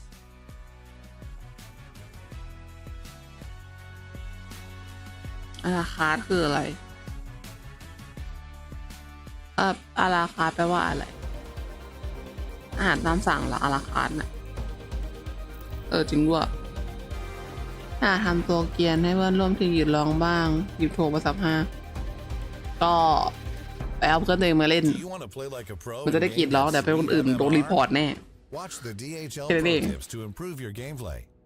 Then test your knowledge to win a Steam gift card. Become a pro by visiting ESL.gg/DHL Pro Tips. ไม่เอาดีกว่าพูดต่างๆในกระบวนตัวเองจะเล่นตัวเฮี้ยก็ได้สุดท้ายเพื่อนมันก็ด่าเราอาราคามเป็นจาน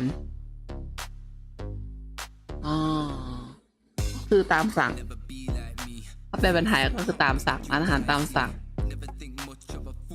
ถ้าไปร้านอาหารหรูๆก็จะมาเสิร์ฟเป็นจานอาราคาร์ด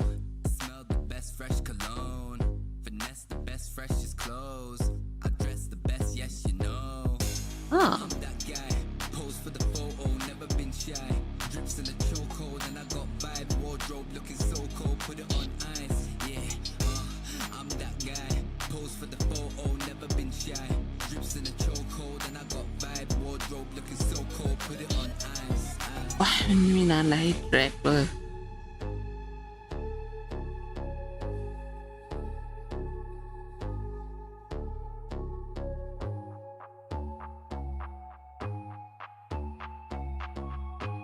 ชาเบบที่รัก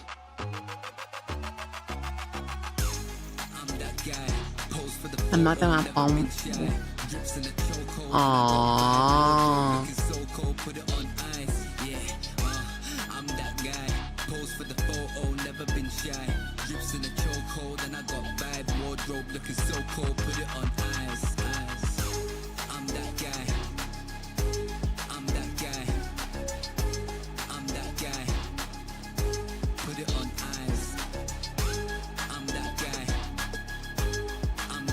จะไปเทใช่ไหมร้านเนี่ย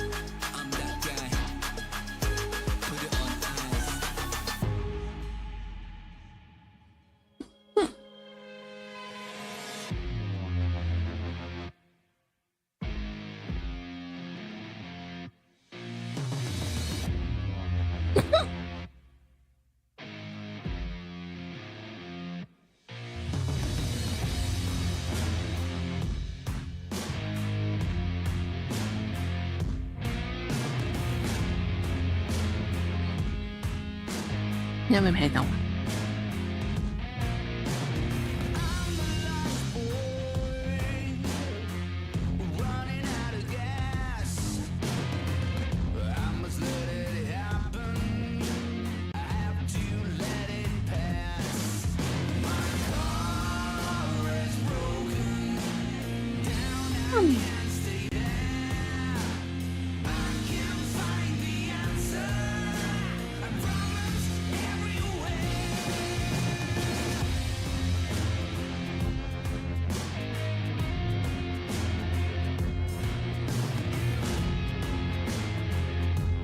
พี่อานนท์มาส่งเมื่อวาน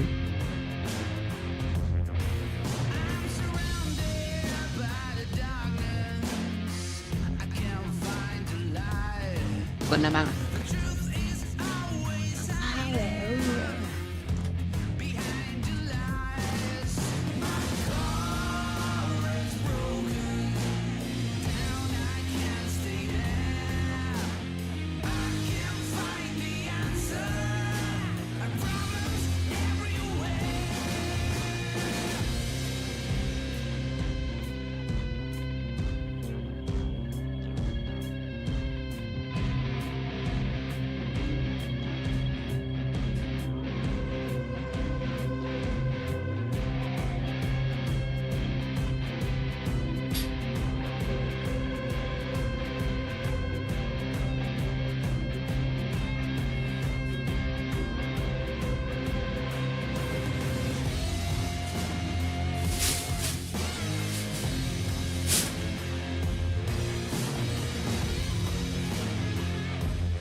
Sometimes all you need to do going into game number 2 after a loss is just be able to shake it off, move forward, and just forget it.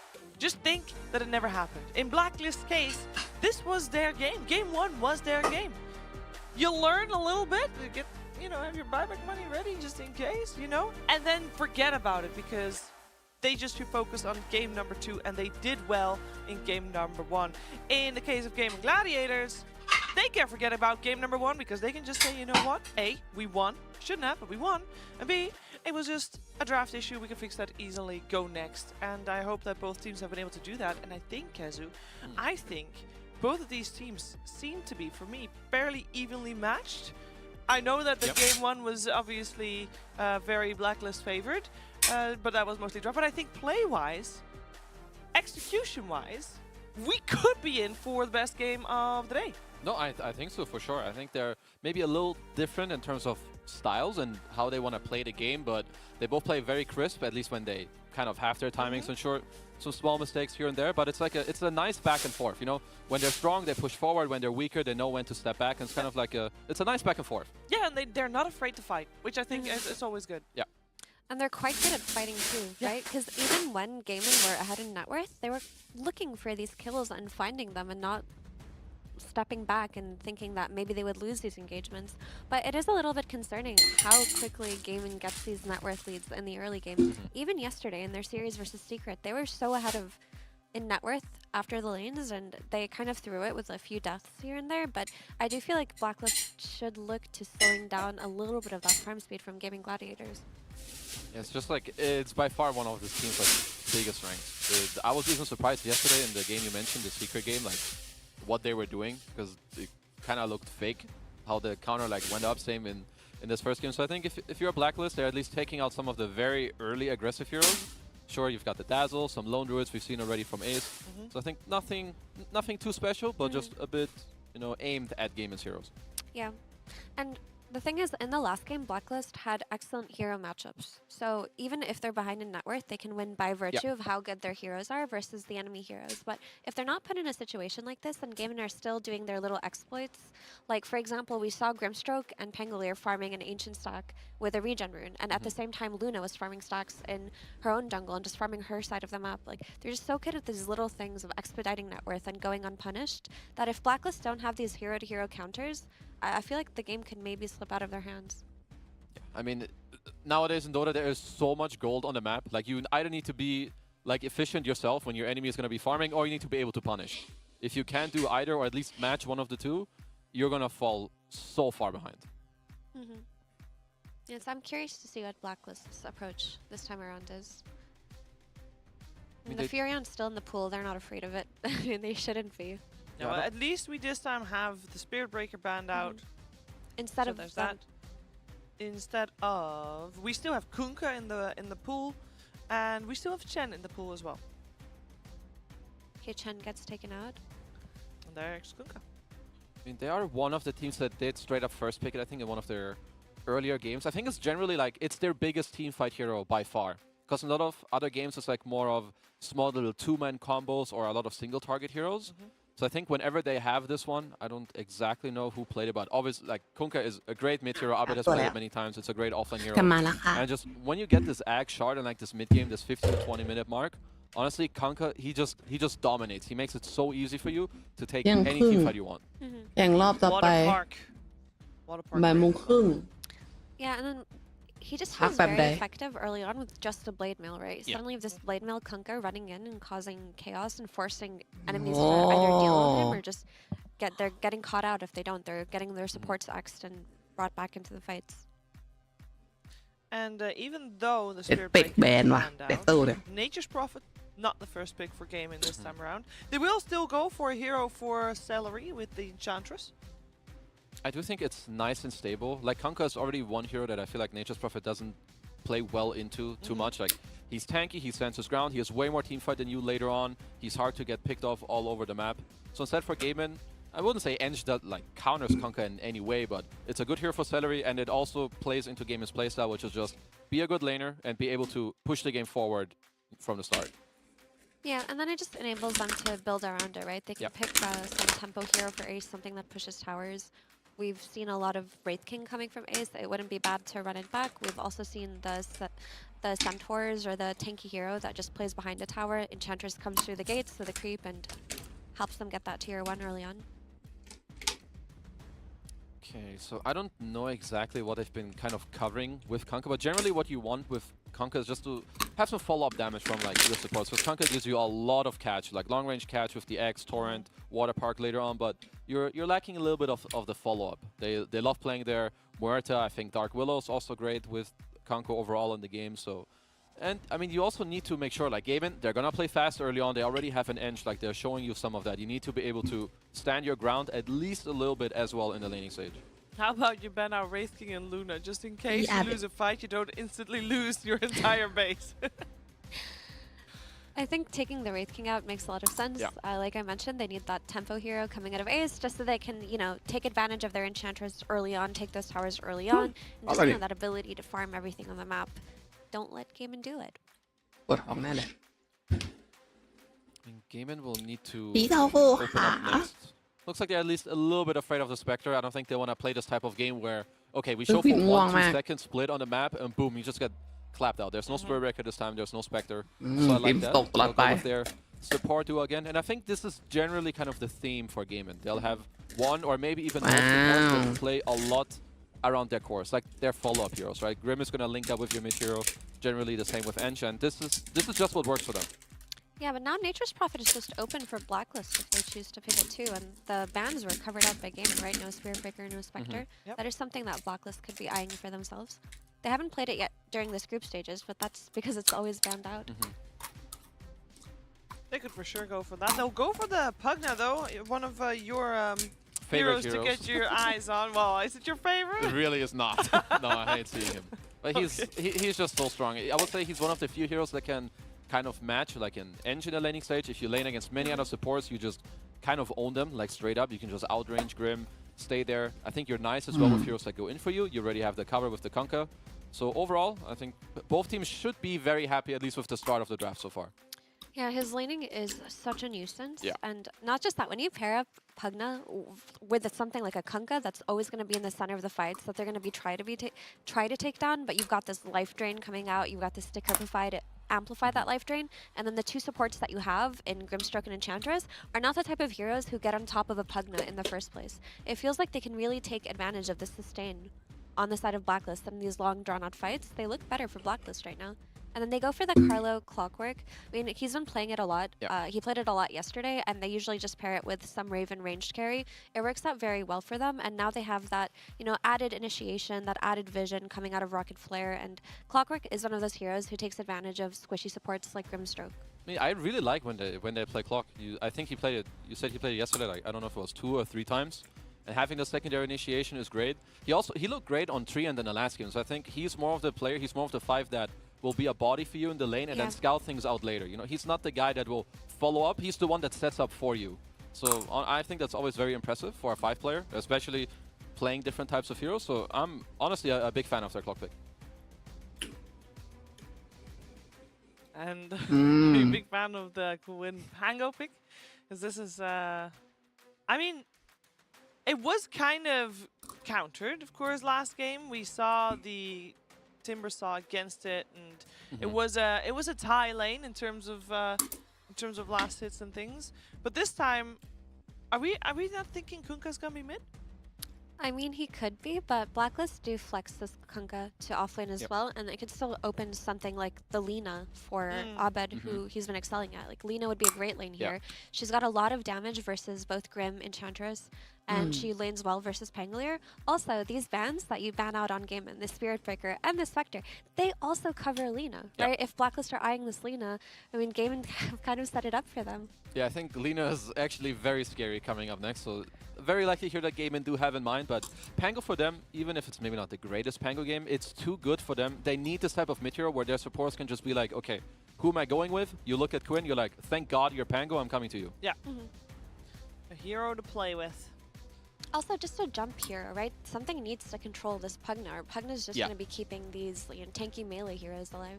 It's like one of the most annoying heroes, if not covered, which is why I even like when you have one or at least one form of jump, but now they have two. Like Pango can look, Alchemist can also get in the backline. Like Pugna is not a support that you can leave unaddressed. The Alchemist comes out. I mean, Duraccio had a really great performance on Alchemist yesterday. Honestly, he's been playing really well. Probably the best player on his team just based on the day one performance and what he just did on Luna.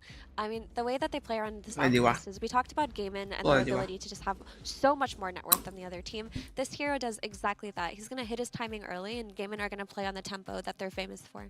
Yeah. He did have the buyback issue yesterday. Dieback issue. Yeah, but he played really well before that, to be fair. Yeah, everybody makes mistakes. Yeah, and then he did just carry a game ago. So. That is true, that is true. Sometimes you just die back. What can you do? It does happen. I think we've all been there. I respect it's all it. good. I respect you it gotta too. try it, right? That's the thing. Yeah. It's like you gotta walk that line and sometimes you fall off, and that's okay. Get on the wrong side of it.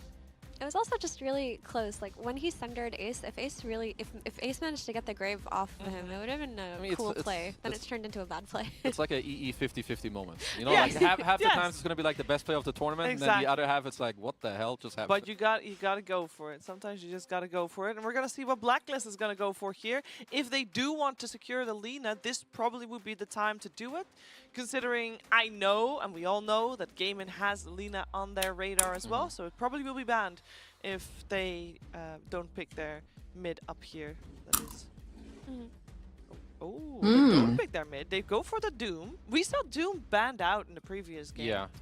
They were covering it for the Timber pick, I think. I honestly I think it's still a hero that hasn't been fully figured out with the new Doom where you don't heal. So I think just having that against the Alk straight up is, it's a really cool concept. I kind of like this pick. Yeah, I think they were just debating whether they wanted to outright counter this Alchemist with the Doom and have the solution for him throughout the game, or just go for the Lina and play off of that. And honestly, going for the Doom, I feel might be a safer route because Kanga still does play very well in the mid lane versus Pangolier and does provide a lot for his team from the mid lane anyway. So if you're going for the approach of countering the Alchemist, that works out too. Plus, it's another melee tanky hero for Pugna to keep alive.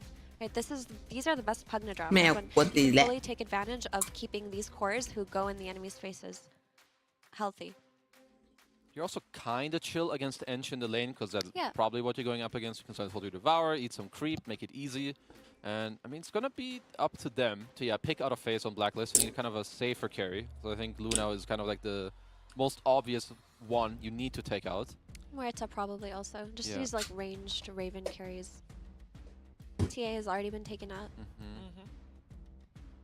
There could be some way of putting tension.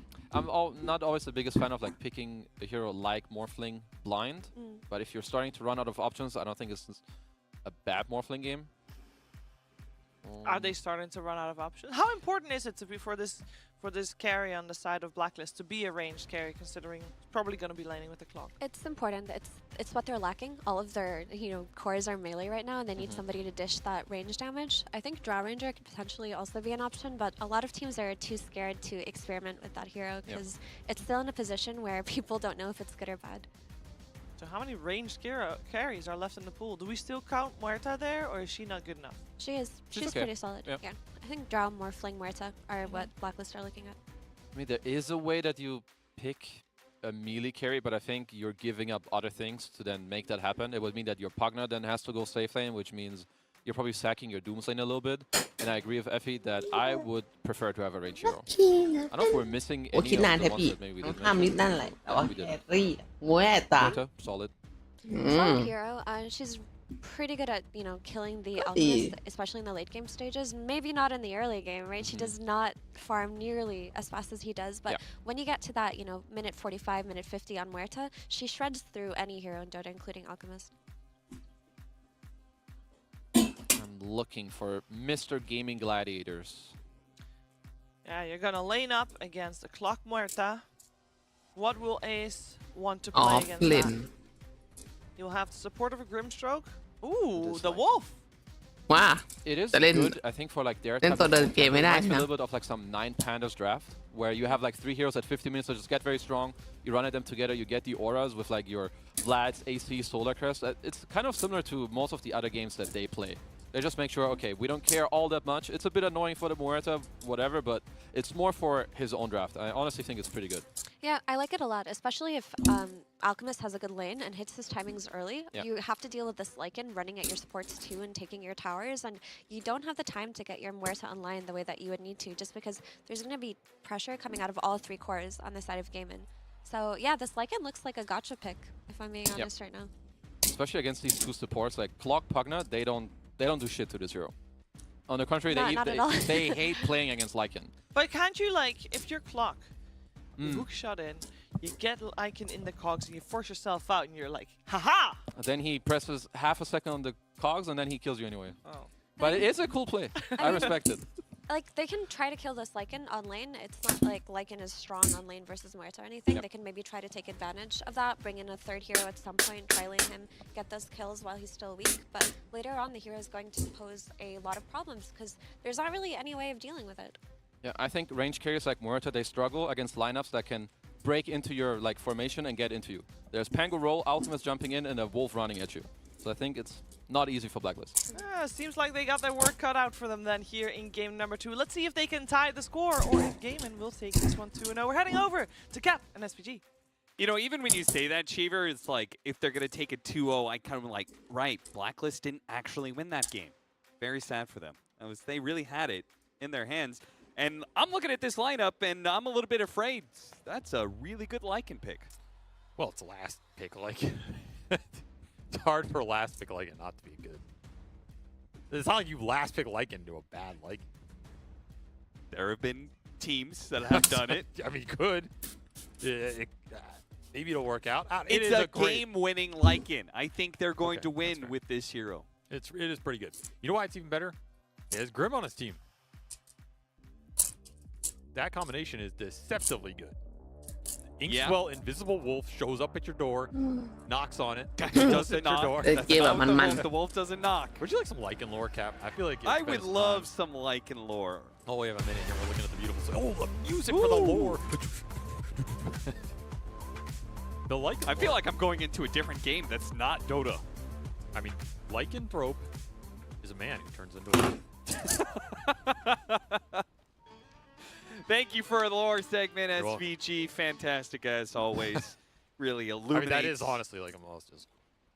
Let's see. I mean, we have another Alc game. This hero is. I think this hero's look best when you play him in these lineups where you have an objective taker, so you can force the issue when he hits his time. It's like, which is really Radiance, BKB, and then like the Blink, AC. And you just keep rolling, right? Yeah. But you got to make those hits count with the hero, otherwise. I don't think he wins a lot of the late game carry battles. As we talked about, he's definitely not going to win them here in Muerta and Doom, negating his regen. You do have some pretty good scale between the Grim, Lycan, and Pango to pick it up. So I don't know if Gaming are afraid of going too late, as maybe they never are, but this is really a lineup designed to like get the helm of the Overlord, if you're not afraid of playing it into the Doom, and just roll with the Alc, right? You have a decent amount of sustain between Lycan, Enchantress, and the Alchemist to easily go higher on early, whereas Blacklist are relying on some heavy cooldowns. I think this is maybe a scarier game than last time for Blacklist. Like, last game we saw, they messed up once, and that game just ended. Yeah. This is like a similar setup. If you misuse a Doom, you misuse a Pierce the Veil, suddenly Gaming are on your side of the map, they're just going to take racks. You don't have any base defense here.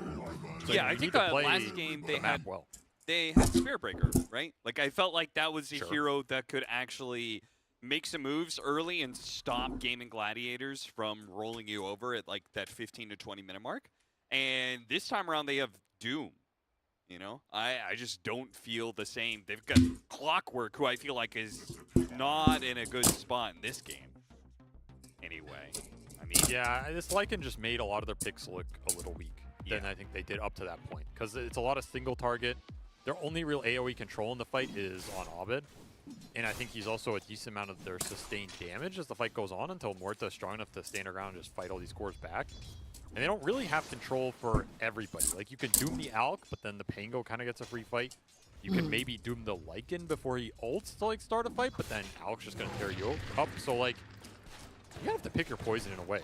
And I think if Gaming get all three of their cores online, that's when this game is going to be the scariest. Now, if Blacklist managed to shut down 1 or 1.5 out of the 3, then it makes their lives a lot easier. Yeah. But that's why I like this Grim Lycan combination. I think the lane's very strong. I think Lycan frees the Grim up to gank mid as well, which could be an option depending on how this mid matchup goes. And like Inkswell Wolf is no joke. It's an easy way to start any sort of skirmish or fight. It's a great scouting tool. It's very annoying to play against. And that was a big advantage for Blacklist in game number 1 was the fact that they seemingly always had the vision advantage thanks to their multiple invis heroes. And I think if Blacklist don't start the fight, it's very big kill if they can get it. You said they need to be able to shut down some of these heroes early, and they get the first blood and don't even trade out. In fact, Celery might die too. ต้นเกมมันเร็ง He's gonna make sure he's fine, but still, very bad trade-off for Game of Gladiators. Give up the first blood and lose their Alchemist. Kind of a weird first blood to give up against Scorched Earth Pug. There's no real stuns or anything, but yeah, just got out man fought. Well, Celery will get a Harpy. He wants it up here with the level 2. Zap Tim's down. I think we talked a fair amount of doom and gloom. Zap. For Blacklist in this game, but I will say a highlight of that game up until the last 5 minutes, and really I think it was just that mid fight.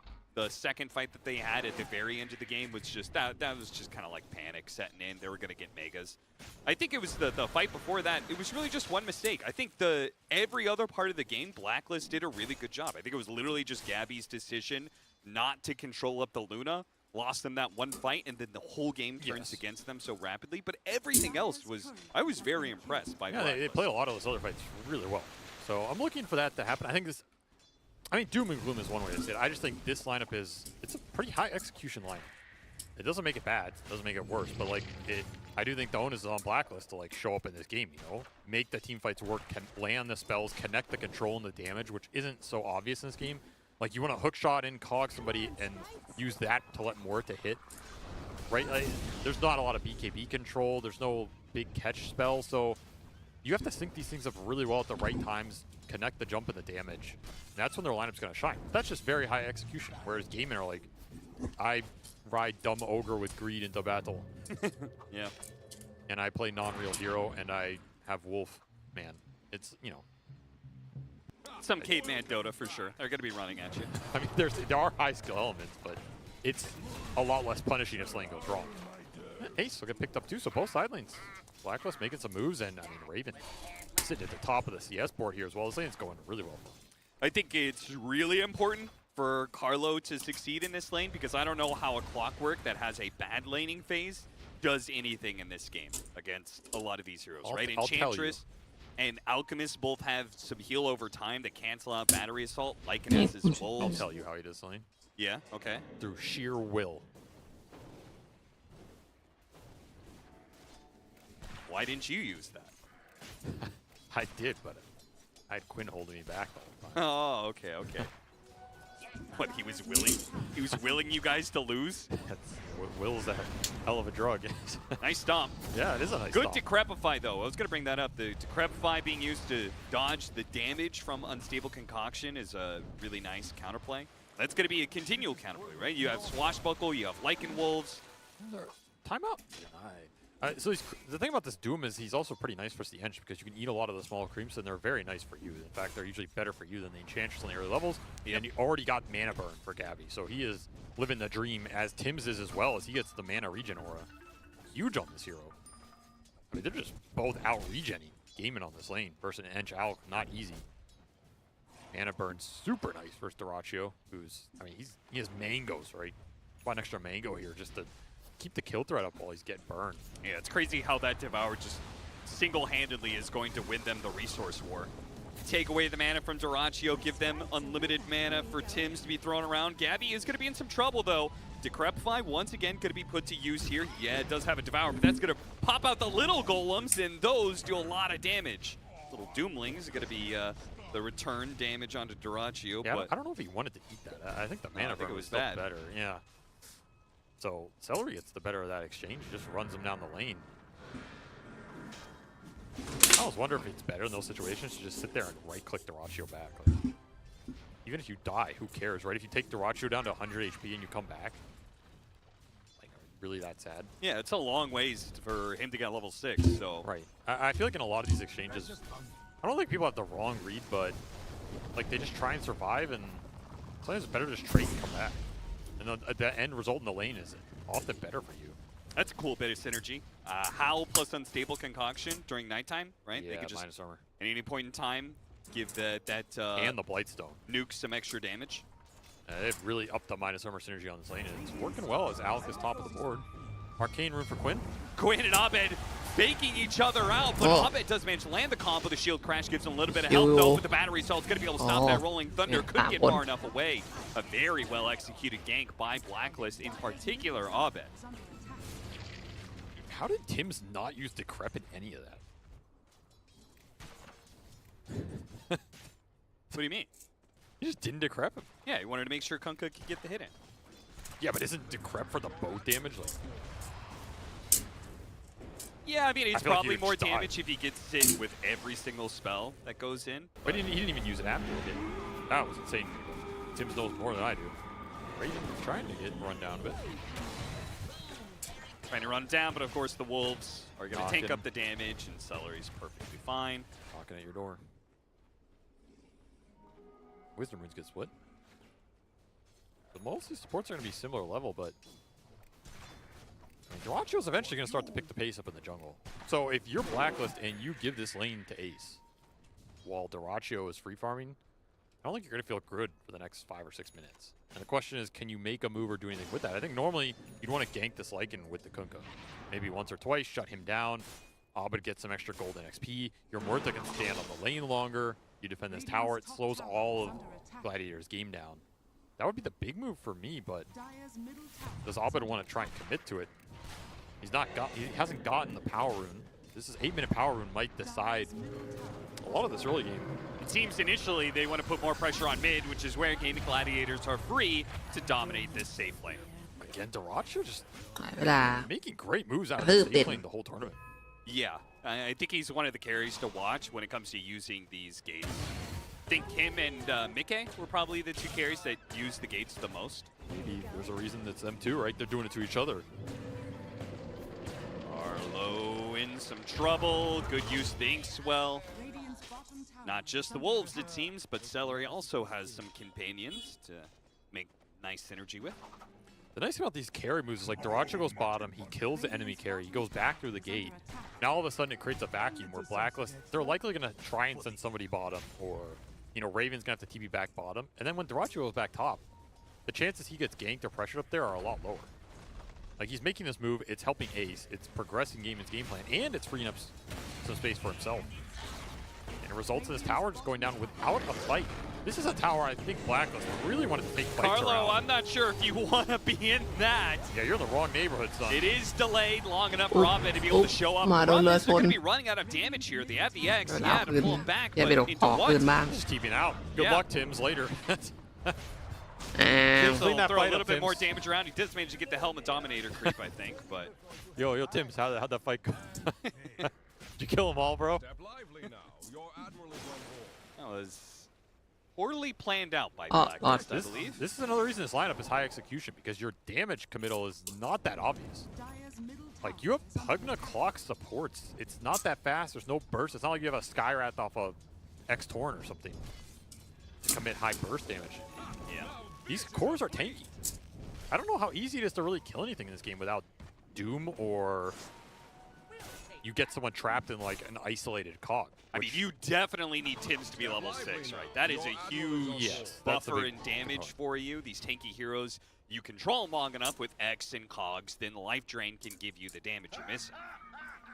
But he wasn't level 6 for that last I mean, fight. also Decrep levels. I'm kind of surprised you went 3-1-1. I mean, this might seem obvious, like, oh, well, you want the damage, but I think when you have these like Kunkka combinations, I think you can go like 1-3-1 and just play it, because the cast range is what you kind of need. Really? Yeah, I'm not kidding. I've seen it be viable. I've played so many games of Pugna. I mean, I'm not saying anybody's going to do it. I can't even imagine doing that. Yeah, you can't. But I'm telling you, it's viable. My point is, he needs the levels later to get the extra cast range for this thing, so that you can combo the Decrep boat damage, because that's a lot of your combo damage in this game. I mean, I agree, but there's no way that leveling up Decrep gives you more damage than leveling up Blast in like 90% of scenarios. I mean, how much more damage? Radiant structures are fortified. It's 10% extra magic damage you're giving with each level of I mean, Decrep. 20% extra damage with Decrep off a boat. That's dealing 400 compared to 80 more damage. Yeah, it's but you're also not that far off. But you're getting more blast. You're not getting one blasting. Yeah, you're of course. The two blast is with way this. more damage over the course of the fight. Yeah. But the cast rate. Okay. No, nobody likes this idea. All right, well, this is how creativity is killed. Well, I said okay.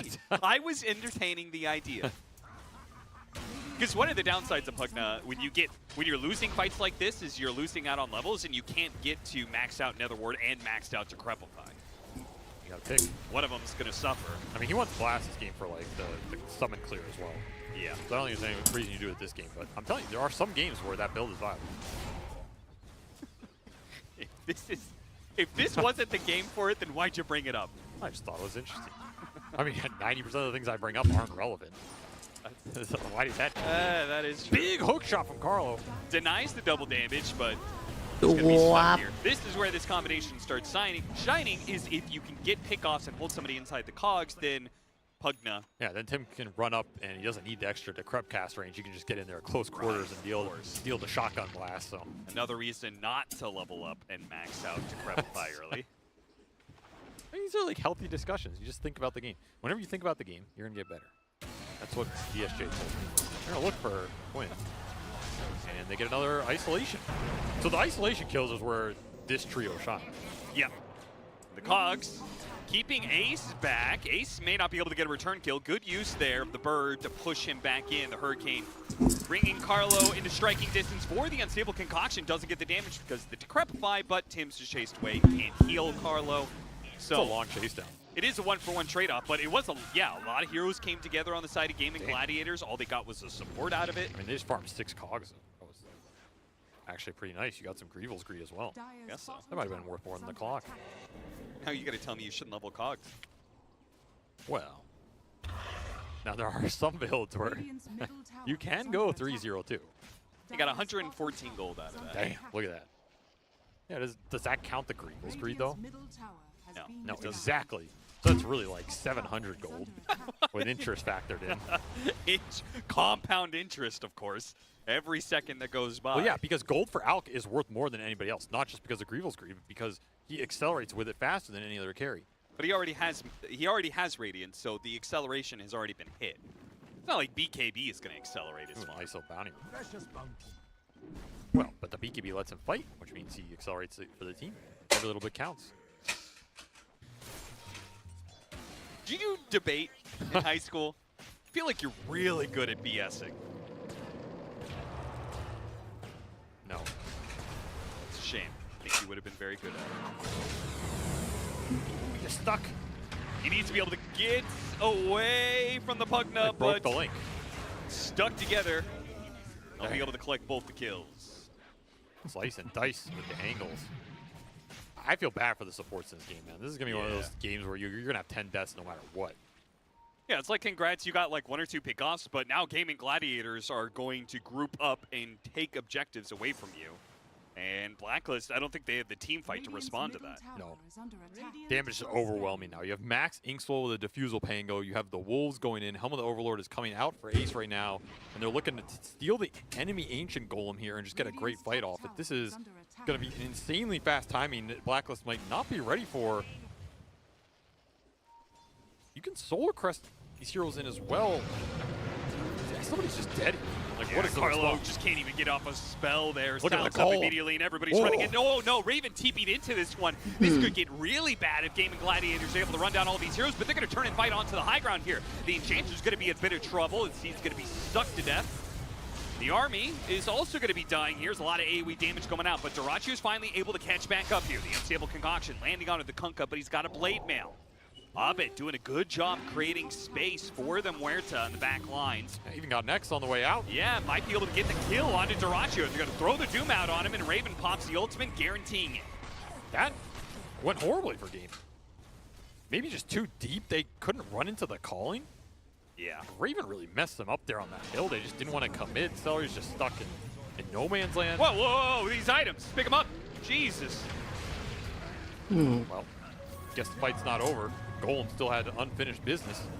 He got him after the Rolling Thunder on that Abed. X. Great timing by Abed. Wow. That was beautiful. So another bit of an overextension here. I mean, it's not always long enough. I think that was a direction thing, but you know, you wanna say that in broadcast, that's fine. What? Aghanim's Scepter almost done for Abed. He's about halfway through. See this? I mean, great read by Blacklist to make this turn on the high ground. I think if Duracho gets in here with that stun, it's a bit of a different fight, but he just stuns himself and then gets boated, and then you have to come into the calling plus bow rum on Abed. Like, nobody can get in here, right? Yeah. Calling plus the ward, even though... Yeah, Pugno ward plus calling plus you have to run into, like, the Doom that's still waiting. I thought that was going to be a lot better just because of this Helm of the Overlord, but didn't translate to that much damage, I guess. Back in real time where... Okay. Quinn is caught again. I mean, Blacklist continuing to impress me with their combinations and moves on the map. I feel very comfortable playing around Abed in these mid games. Torrent not going to land. Celery sidesteps it, but it also means he's stuck in a corner here. They saw where he's at, and they're going to catch him with the X. And Carlo get there to continue to hold him, and there it is. The hook shot finally lands. Ooh, the Centaur Stomp. It's good use of that one. Magic damage. It's taken a lot here. That's Celery enough. will not go down. The Cloak making the difference there on the 1300 HP Enchantress with maxed out Nature's Attendant. That's the difference between a professional player and a casual like you, Austin. You would have given up there. You would have blamed your team. Where's our vision? Where's my carry? I would not be playing But Celery, Enchantress he plays it out. in the He first stomps place. him, he has a cloak, he knows his limits, and he's out of there. And that's called space. Listen, there's nothing wrong with being a casual. Okay. Yes, there is. The hell? No, there's no such thing as a casual Dota player. I think that's a myth. Oh, I've met them. They're out there. They go into the game with an idea that they're just gonna have fun. They don't try and win. It's a very weird concept to me. Yeah, I don't really understand it.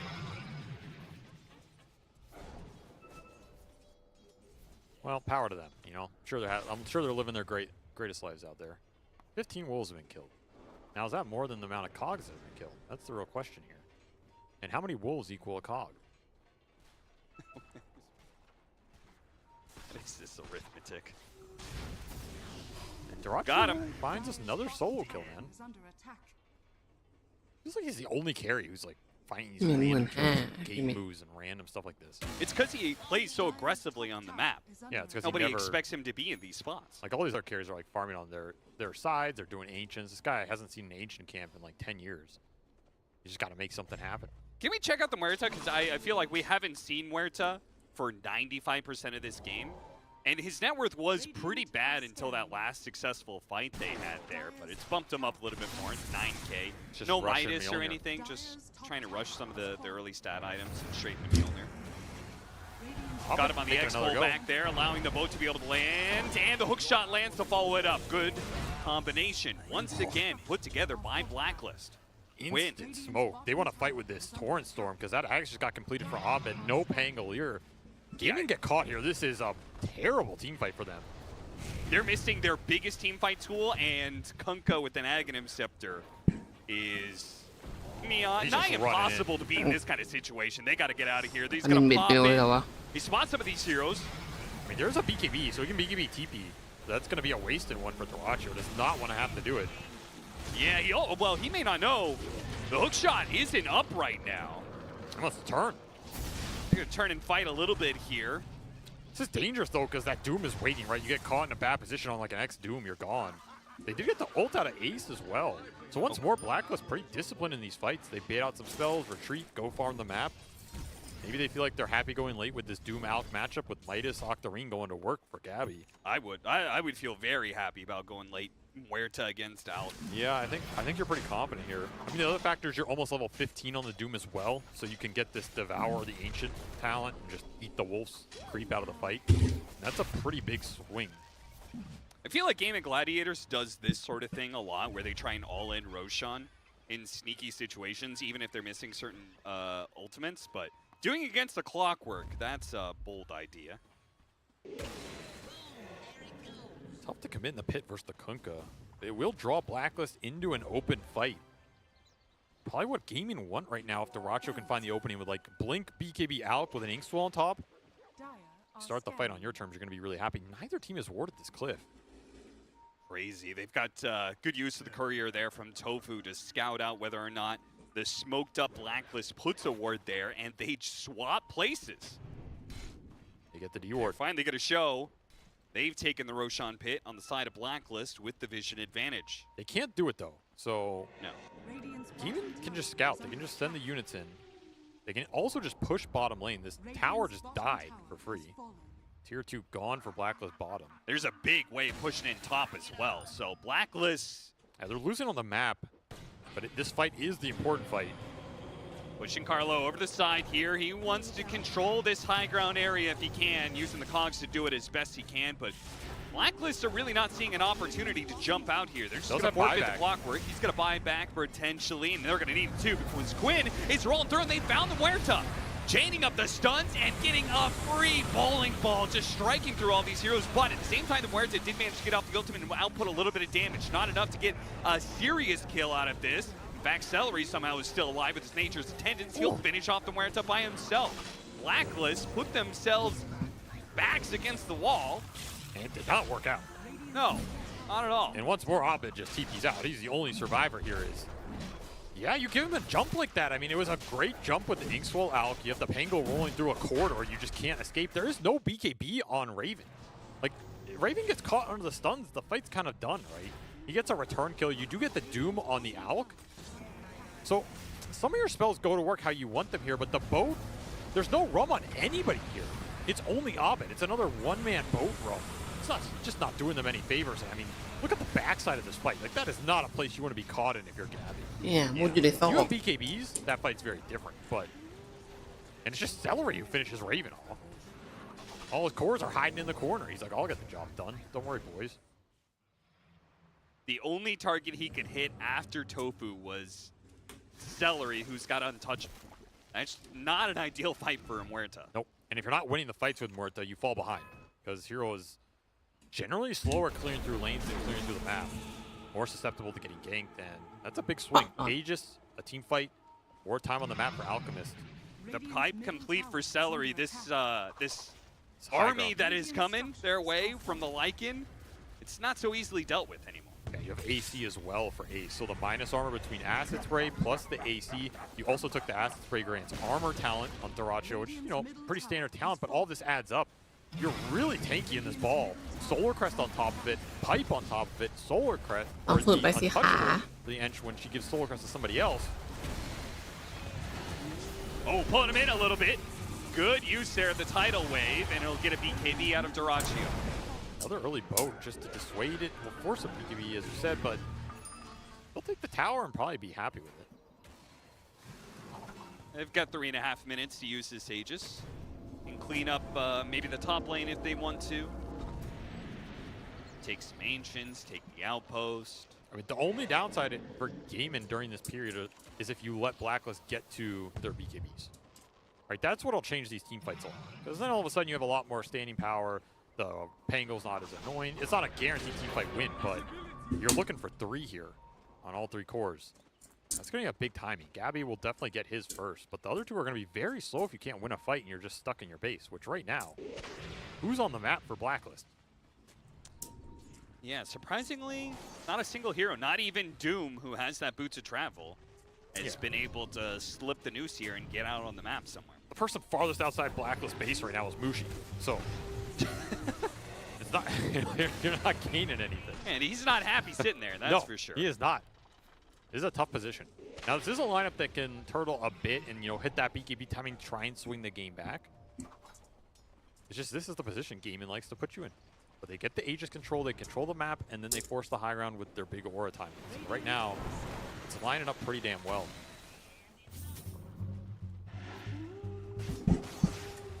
This is the bend but do not break moment for this Blacklist lineup. And it's got to be around Abed. The fight has to be centered around this boat connecting on multiple people for the rum. I think has been an aspect that's missed been missing in a lot of the past fights. And this Torrent Storm needs to, like, you know, create an anchor they can fight around. Suck them in to well, back in the Pango managed to get the Doom, but immediate response. They got the Soul Bind on it too, and that puts the Doom in a nasty position while the Clockwork is getting ripped apart by Duraggio. Force down, trying to get Gabby out of here. Not good enough. Blacklist. That'll be Elena Barracks. Game in Gladiators. They got you just where they wanted you. Force a mistake out, and they can take a lane, maybe even more. This is the downside of Doom versus these like pseudo tri-core lineups. You pick your poison, as we said at the beginning. Okay, you catch Quinn, you doom him. Even if he dies there, you still lost the fight. Yeah. The other two cores just have a freebie. Duraggio instantly goes in because the second Doom is gone. Alec is invincible. And now, your Doom is on cooldown even when he respawns, so you just gave the green light for Gaimin to push with this Aegis. Another minute still on the clock. They have pretty good poke in 30. So they might still be able to hold this one. Tidal Wave pulling back some heroes once again. Can't really capitalize on it. Duraggio will stun himself underneath the tier 3 tower. Okay, never mind. Inks well. You get a Rolling Thunder out of it. So Doom back up. Maybe you can catch with an X. Yeah, the Trepify can slow down the Lycan long enough for the X to arrive. How are we going to hook him here? Got him back in. Okay, Raven gonna pop the ultimate. There's the hook shot to make sure that Lycan, who got him forced down. Okay, caught a random torrent. Does manage to die. The RNG. A little lucky there, but just what Blacklist needed. Is Tidal trying to push in Duraggio even further. They're going to catch him, trying to burn away that Aegis. Duraggio's trying to limp away, but he won't get out. He's going to be stuck here, and he's going to be coming back into a Cox, pushing him into Raven with all that damage. He's going to BKB, TP out, but the Doom is doesn't stop him. Yeah, that was ambitious. Might kill him in the fountain. It's going to be close. I think he'll live, but... Still, good fight for Blacklist. And that's about best you're going to get there. Really nice setups by Abed with these Tidal Waves pulling people back. It's just enough that it prolongs their escape, and you get that decrep into, you know, this X hook shot combination that just locks the Wolf down long enough. You know, those are the type of fights you're looking for when you can isolate targets. It's going to work out the best for you. And of course, that started by baiting out this Rolling Thunder by Quinn. Yeah, because if the Rolling Thunder is active, you're probably not getting that single target damage under the hero that you're looking at. And that fight needs to go on long enough that your Doom comes off cooldown. Which it did at the very end, but that's what'll secure you that second go around. Unlucky it doesn't cancel teleport anymore, but yeah, take it up with Ice Frog. Have you noticed, by the way, in these games, I remember Team Spirit, huge priority in being able to take these Tormentors. I feel like nobody's really taken that same pace, you know? Games have felt a bit more skirmishy, but maybe that's just early land vibes, you know? Yeah. Maybe Team Spirit's just better than everybody else. Well, that wouldn't surprise me. They proved that by winning TI, yeah, but I feel like usually you copy the best team in the world. So, well, who does Team Spirit copy? Nobody. They innovate. Oh. Well, that's why it's hard to stay ahead in Well, then Dota, if you want to be the best team in the world, you should innovate as well.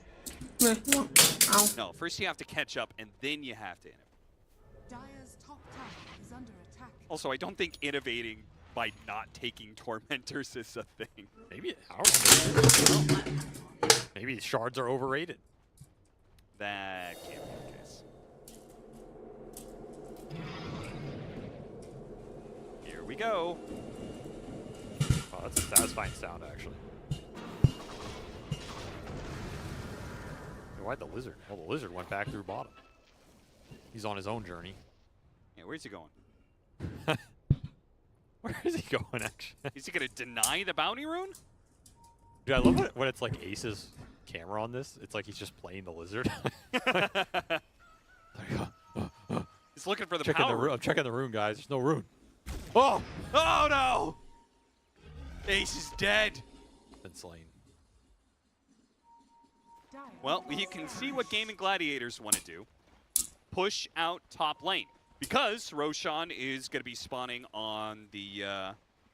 well, actually, what am I saying? Roshan's going to spawn on the Radiant side, most likely. No, So, I mean, they can't push top if they want to force Blacklist back and then, like, smoke the bottom corner. That's a route you can play the map right now. As Blacklist, they bought a gem, and they're just trying to secure any amount of vision. They did get the BKB, so they have a BKB on both Gabby and Raven. The Raven's BKB is the most important, right? And this is where the lockdown needs to sync up. Like, you need to lock somebody in a cog. And somebody in a Torrent Storm or a tidal wave or something while Raven is sitting there BKB hitting. That is the entirety of the fight for Blacklist. If that does not connect, you're probably in trouble. Yeah, surprise. Almost getting into his Shivas. Blacklist playing for Roshan. A lot of objectives for Gaming Gladiators up though. Took the tier 2, took the outpost back. And it's going to be a late Roshan, so that's going to feel bad for Blacklist. They're just going to TP bottom. So his top lane is pushing in for Gaimin, but it's not a huge wave. And they don't have vision on this bottom Roshan pit. It's a tough position for them to push into. However, they did finish up the Nullifier on Ace. Worth mentioning here is, you know, that Decrep not as good for the Pugna himself in the fight, but the triple BKBs are out. So in theory, this Nullifier might not get that much value for Ace if he just runs in a triple BKB core who are sitting there man-fighting you back.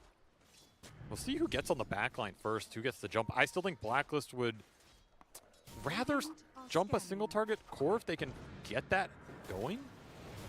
I just don't know how reliable that is because their vision mechanisms are, you know, rocket flare. However, if Gaimin run into this ward, that's a different matter. That's a pretty good rocket flare. Vision. Caught him on the bridge too. Okay, I mean, that's a hell of a vision mechanism, I guess. Yeah, when you said all they have is rocket flare, I was like, you mean like the best vision in the game? I mean, not versus smokes and breaking them, right?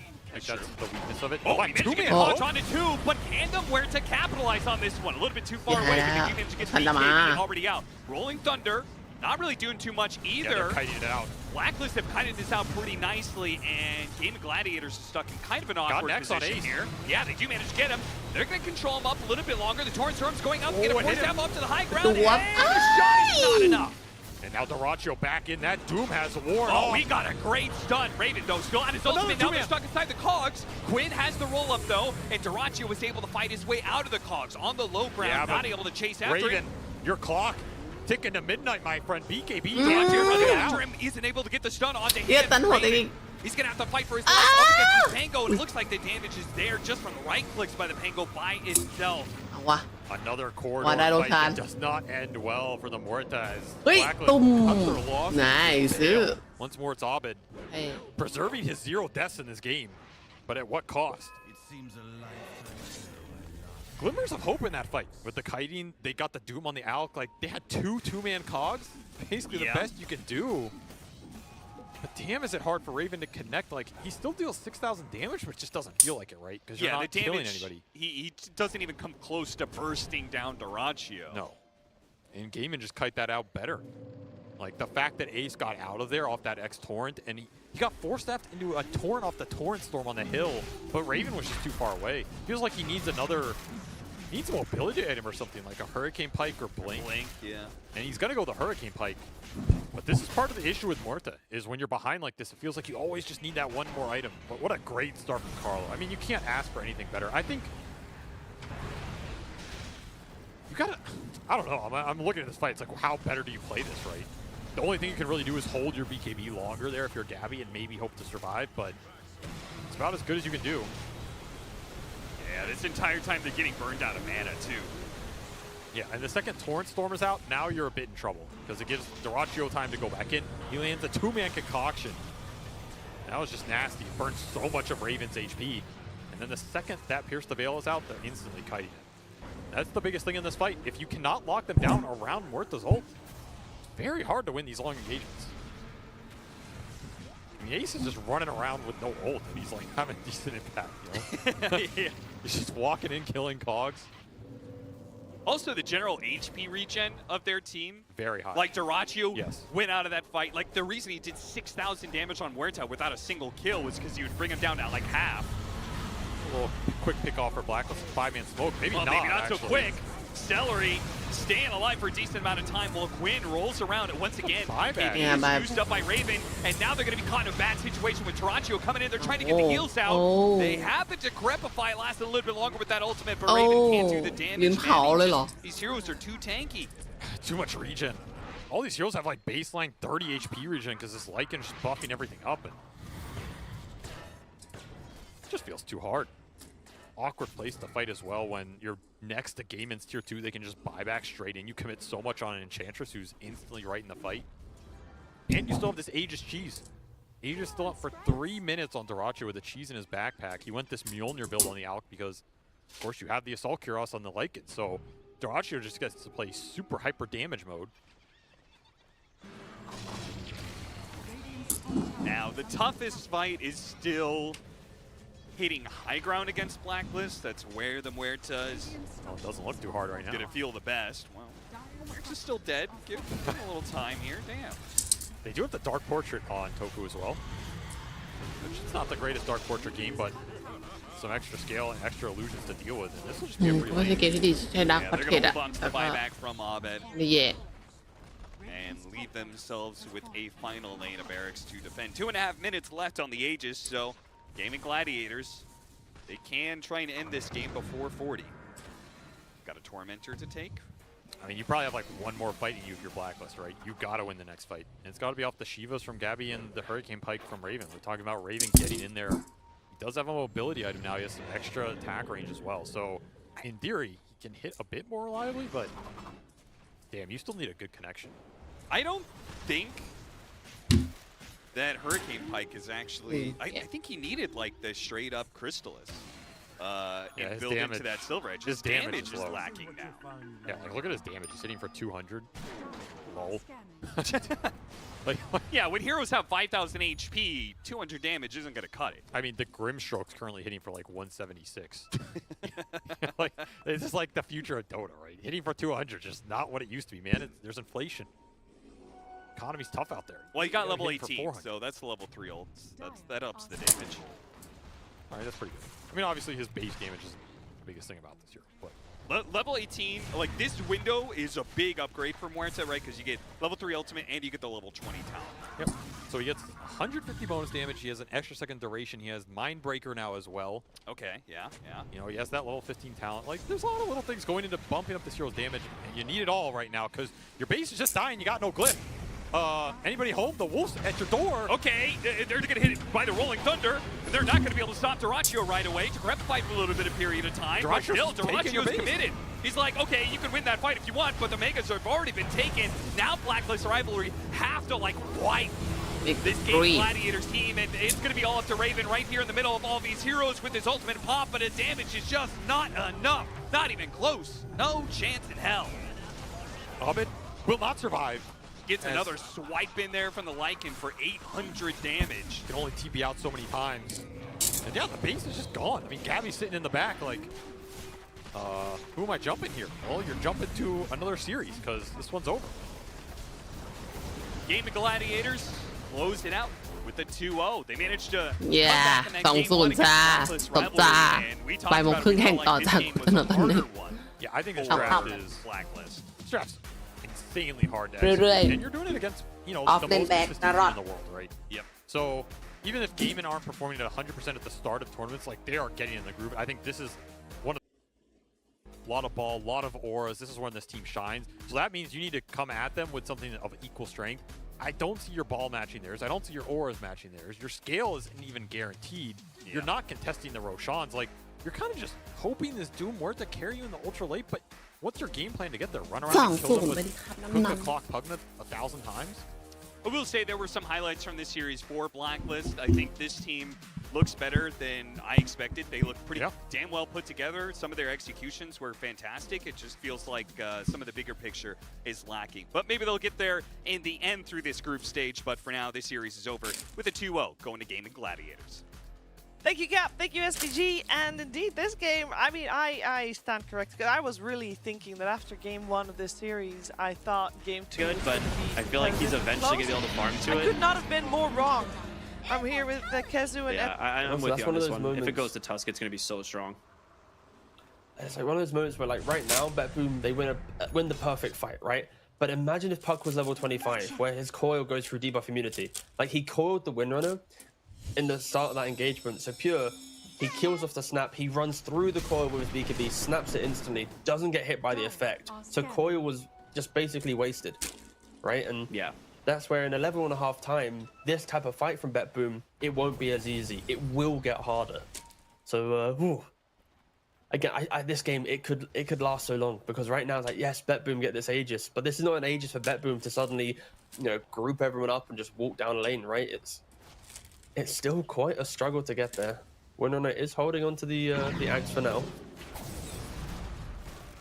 You might want to give it to someone, boss. You've already got one. He's gonna consume it and sell his own. The classic carry strategy. Ruh-roh. I am surprised that we aren't seeing a BKB though from Secret, right? Like against I was gonna mention that the too. nuisance factors of Bet Boom.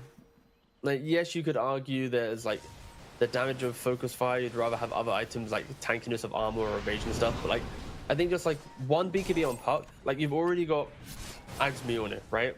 Like that's your damage. If you finish your build with a BKB, suddenly you're soaking more of the fight to your team, right? Alas, we're not seeing that. Wraith King also has gone for the hyper-aggressive build of I exist and want to die. I buy Refresher and just keep soaking. So I think his lack of BKB, you could argue, right? But they do need like I think it's only Puck you can actually buy it and feel good.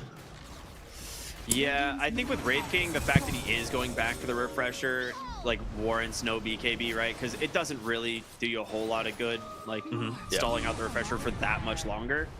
Yeah, if he was going for like Swift Blink, AC, kind of Armlet Nessus style of play, then BKB of course is needed for his build. But as he's gone for overwhelming Blink, Ags, AC, kind of an aura style carry, then I think it does change up the narrative there a little bit. But there's the other shard. Yep. Fetch is now available. I was wondering when this was going to show up. So your Batrider at home, essentially, as I like to refer to this one. Radiant's middle tower. Walking up to the high ground. Dude, this bear is so scary, actually, with the Bloodlust, and he doesn't even have the Bloodlust attack speed, which I'm assuming he's going to take. GPK just goes in and tries to snipe him. Hello. They get the bear. And that is going to be a nice little pick off. Chrysalis is in a rough spot too, stuck inside the shards. They will force tap him up to the high ground and miss on that last impetus, so he will survive. But I mean, that's the resummon for 2 minutes. You got one bear. That would have been a way to win a game, right? No buyback is available in Lone Druid. If he just double Laguna gets the kill, but of course, boom. Quick to react there. Death by 1,000 cuts though. When Bet Boom are in this position, they are going to be able to skip out all the waves. This is where Naga does excel. Wait a minute.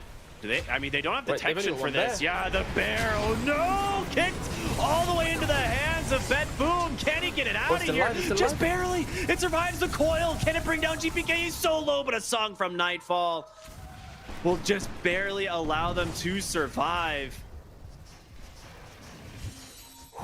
Okay, you know we had this BKB conversation. I'm throwing. We need one on the bear, boys. We might need one on the bear. Yeah. Oh, yeah, we need one on the bear. But first, Disperser. Radiant are scanning. We know what happens when you buy Disperser, right? Pure's already showcased how he's lost the game like a minute later, all right? I mean, we need these level 25 talents for Secret as well. I mean, those are really, really, really important. Of course, Puck has his now, which we saw finally make a difference. It actually almost killed the Lina as a result. But Chrysalis getting his. I think most often people take the Mortal Strike cooldown. It's just such a good talent, but because he's going this like reincarnation build, you could maybe see him go the Wraith Fire Blast. We'll have to see. Puppy now has his 30 strength talent, so 4,500 HP over right now. Like at this stage of the game, it's very difficult to pivot your build, right? For big items, because like right now, if you had a Wind Waker, you instantly remove Puck's aggression. We'll see if we, with how this game is going, and the fact that we are 47 minutes in, a 14k gold lead for Bet Boom, and they're the ones feeling on the back foot. It could go on for quite a while. All right, Puppy. He's just running with the level 1 Dagon, farming Naga illusions. It is double Midas, right? Like he insta-kill creeps as well, so he can insta-kill creeps, he can Midas creeps. Like he's got a heart, he's very tanky, 22 armor. I mean, those illusions are 50 gold, man. That's like more than a creep. Oh. If it was daytime, then of course Lina would be dead there, but nighttime vision helping out a lot. Yeah. All right, you know what? We're we're at a little stagnant point in the game. We only have like a 1 minute delay on stream, so I'm gonna pose a question to Twitch chat. Why not? Well, only one time. How long do you think this game's gonna last? I need predictions. When's the game ending, guys? 60 minutes, in 2 minutes, 80 minutes? I just want to know, you know, what your gut feeling is. How long are we going to be in this one for? All right, if you think it's more than 60 minutes, give us a smile. Yeah, oh, no, I need numbers, man. I need numbers. It's when we see that wall of numbers, it hits the dopamine. Yeah. It's different. Oh. Dude, the way they're playing these portals, just going back and forth, keeping these side lanes pushed, or at least rather counter-cutting against the Naga Siren is definitely working, but they're set up quite well here in the mid lane. Look at this wraparound. Oh, the scan hits though. Oh, they run away. They're like, wait a minute. Toronto, Tokyo ready to tank the gank potentially if it were to come his way. Some good wards down as well. Still looking. Where are they gonna find? Mid one, looking for an opening here. Does he get GPK? He doesn't get anyone. Toronto Tokyo on the backside manages to get away. He has his own BKB as well. Chrysalis trying to find an opening now as Nightfall running on in. Pure comes out with a BKB. The coil connects. Pure, he goes down. Buyback is available. Nightfall forced to BKB. He's gonna escape. This puck is becoming an answer to these cores. Yeah, you talked about talent. it, man. That's the timing. Yeah, it was kind of like a fake comeback, it felt like, for Betboom, right? Like, they won this clutch fight around the Roshan pit because of Puck not being 25, because they could run through it. And now, if mid one is in position, not getting picked off, he's going to be able to just unlock the fight for his team. He now has the bots too as well. He will be present in every single engagement. Like, the net worth is just not reflective of how strong Secret is. Can they find a way to just isolate this puck? And that is not a question you answer easily in Dota. That is often one of the hardest questions actually to answer in Dota. This is one of the most elusive heroes if in the right hands. Trying to bring down the Wraith King. Puck goes in. Doesn't have the coil for 2 more seconds, so won't be able to find an opening there. I'd like to point out, Boom in true form has 74 armor. All right, I'm going to make the call right now. If Betboom want to win this game, I need to see Windrunner sell Diffusal Blade and purchase Wind Waker. Like, this refresher in his quick buy, I think is kind of irrelevant for the game. You know, like... Yeah, just get rid of the boots and buy Wind Waker. I just... There's Diffusal Blade, right? It's like you're 50 minutes into it, but I really think that standing your ground and A-clicking is probably not going to help, especially when Coil's clicking you as well, and there's an MKB. You just need to get away from it. You need to, you know, cut and run, but alas, we'll see if he does go for that build. Betboom are smoked up again, and this time around they're trying to maybe start the fight before Windrunner enters it, so then the coil is wasted earlier. Oh, they kick in Puppy. This Ogre's taking the Lotus, is gonna buy him some space, and they just take down the Tusk. Song of the Siren comes out. They're looking for more. Mid one gets the coil onto the Wind Ranger. The BKB is gonna buy him some space, but that BKB is about to expire. The Wraith Fire Blast will catch him for the moment, but continuing to wind run away. They don't have the detection on top of him, and Nightfall's running as well.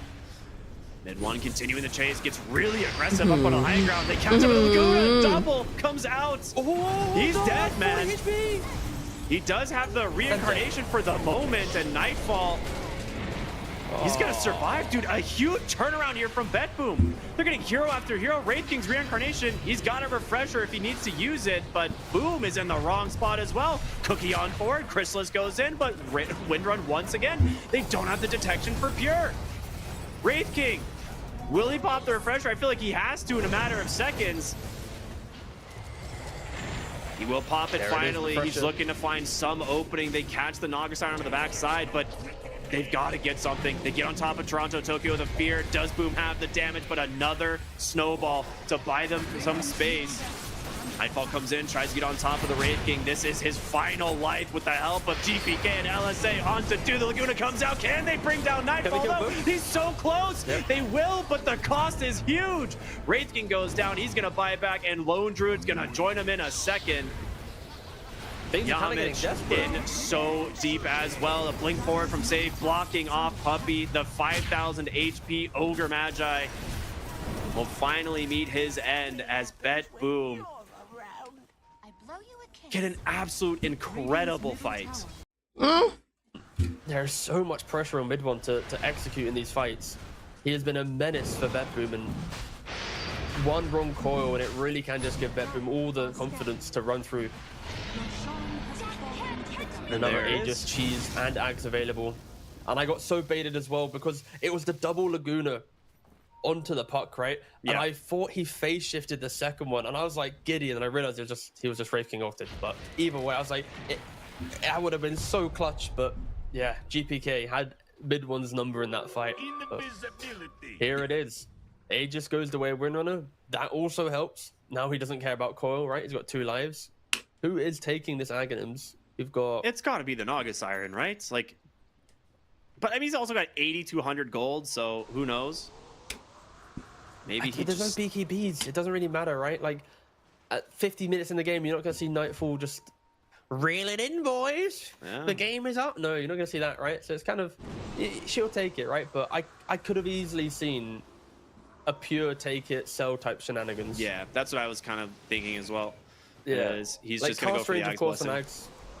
Like, the additional cast range is very nice, but I think this is like in the heat of the moment. Like there's some moments where this could have been the game where it's like, you know what, let's play for the gold efficiency of it, right? But it doesn't happen. Windrunner currently also doesn't have buyback due to gold from Pure. What is the buyback status saying actually at this stage of the game? This is... So Wraith King also popped a buyback in that fight. He was very quick to do it. And Tusk, of course, used his buyback as well. So everyone has buyback other than Pure, who doesn't have the gold, and then Wraith King Tusk, who used it in that previous fight. Yeah, he's really relying on the Aegis. I mean, they're just barely down mid. เองจบไปแล้ว Bedboom, if you don't want to fight us, we will take your base so fast. So they're going to force them back. TPs are going to start coming through, I'd imagine. And here they come. GPK will be first as mid one is up on the high ground. I feel like he's got to be very careful. The Lotus is going to put... นะ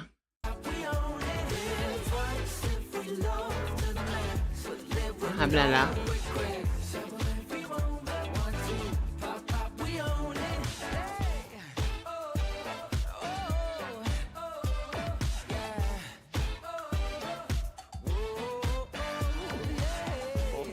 อ๋อต่อจากคู่นี้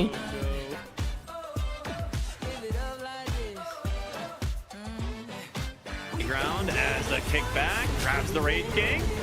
In comes Boom on this lone druid, and Wraith King's first life goes down. Of course, has the BKB and the refreshers available, but will he be able to get a chance to use? I mean, yeah, he will. So BKB for the refresher comes out. They're wasting a lot of time. Snapfire just dies on the high ground to Pure. You need to get in and get a coil onto something, and he finally does, but it's just an Enchantress. It's not enough. The Song of the Siren protecting the team once again as the regen is just doing so much work. So you force 2 buybacks, you get Wraith King's ult, his double BKB, and his refresher for nothing. Quite the game. We are 2.5 minutes away from the 60-minute mark as well. Tier 5 items. Is there really anything that can save Secret at this point? Maybe some like Mirror Shield on Puck could be helpful to just reflect that one spell. We'll talk about it if it gets there. Of course, Betboom are currently just outside the base. They don't want to get to the 60-minute mark. They want to utilize that 27,000 gold lead. Well, get the final 2 laner ranks. Nice Lincolns will protect the bear, but once again, the snowball gonna send it into the enemy team as the hexes start coming through. The Abyssal Blades as well, Core Staff to try and save it, but it does go down. Does have a resummon available, gets on top of Pure. Okay, that was a lot of damage. Can they do it twice? They need to grab this. Oh, they do not. Coil completely whipped. LSA catches the Wraith King. He does have his reincarnation available, but they want the Lone Druid Bear once again. Sent in with the Walrus kick. The Laguna Blade comes out, and that's it. You got no Lone Druids. Bear. Nightfall, the Song and the Siren to sleep all 5 members of Secret. The opening. Where's it going to be? The LSA onto the puck doesn't connect. They get on top of Yamich. Toronto Tokyo with the BKB trying to do what damage he can. Mid one on the backside gets his escape, but Chrysalis standing his ground for now. Has that reincarnation available, and Pure has got to be kind of careful. Able to get away for the moment thanks to the wind run, and Puck still waiting for an opening, but he might have gotten baited. Do they have a Hex? They have an Abyssal instead. The LSA to follow the cookie to the low ground. The Lotuses, the Lincoln Spears. They're trying to bail mid one out, but can it be done? It's not going to happen. Reincarnation will buy him some time, put some damage out, but that will be a dieback on your puck for a dieback on the top. Super worth it. They catch Yamich as well, but no more left in the tank to chase.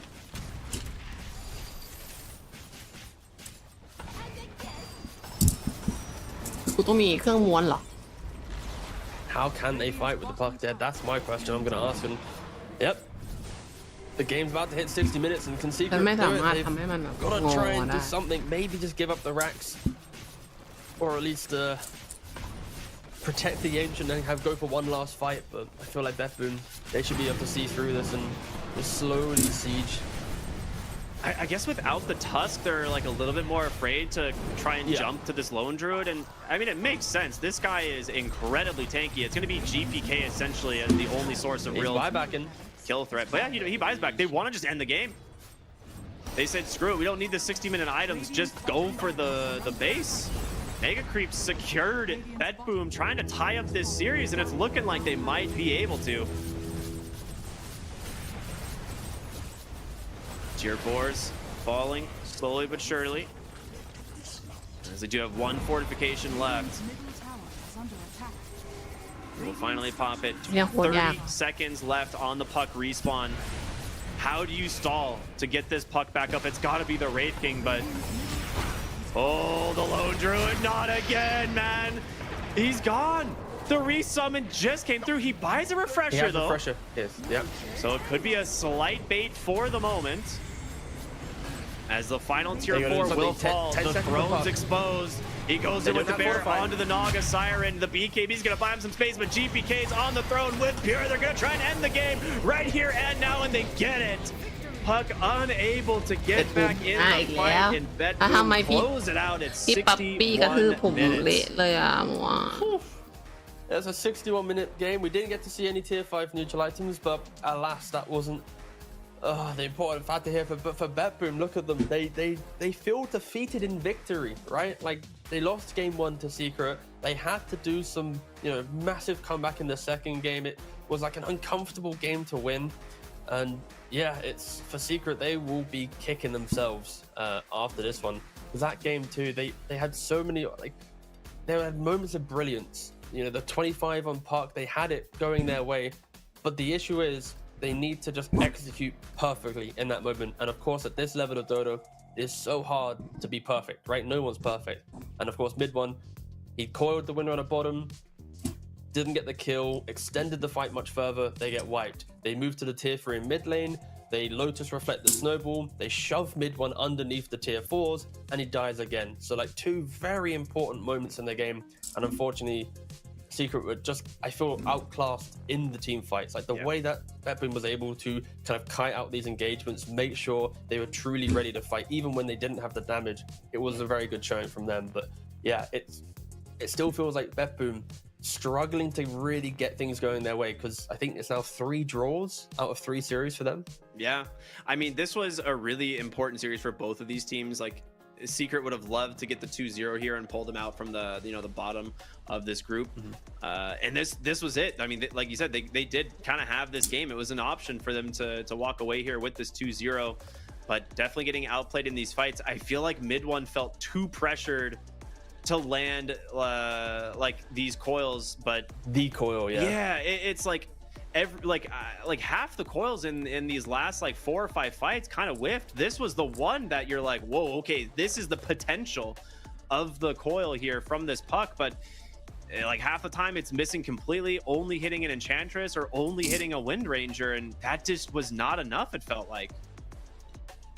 Yeah, this is just one of those games where for Secret, it's, you get excited in the prospect of the comeback, right? You can see, the stars aligning and everything going your way, but to really hit that perfect fight, you need to try and have the vision in play, the understanding of where people are. And I think GPK, of course, and Izlina did play exceptionally well, right? He was always on the fringe of the fight. In most of these highlights, you see him on the far extremes of the screen, right? Utilizing that cast range, making sure that he's pumping out those Lagunas. And the Lone Druid, right? Secret, they leaned on Lone Druid in the 30 to 40 minute mark to give themselves some life, right? How tanky he was, but yeah, it then fell off a little bit. And yeah, Boom, of course, did outclass in the team fight and eventually did take the win. So again, just a weird one in general for BetBoom, right? I feel like they do wish for some series wins rather than some game wins, but at least they're able to kind of claw back in some of these kind of weirder games to make sure they're not drifting towards the bottom of the group.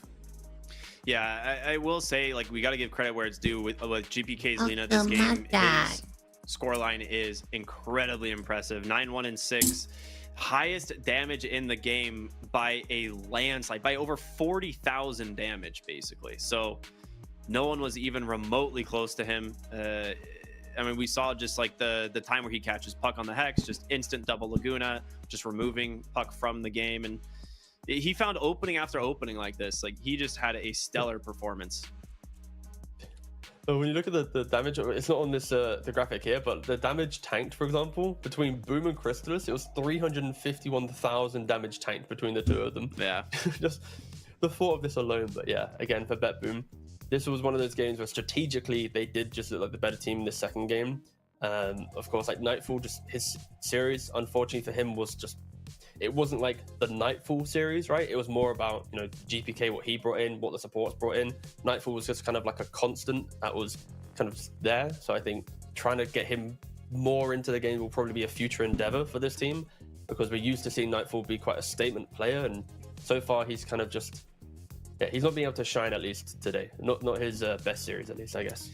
Yeah, I'm with you on that one. But I'm excited to say that we get a moment to speak with a member of BetBoom, and it's going to be Toronto Tokyo.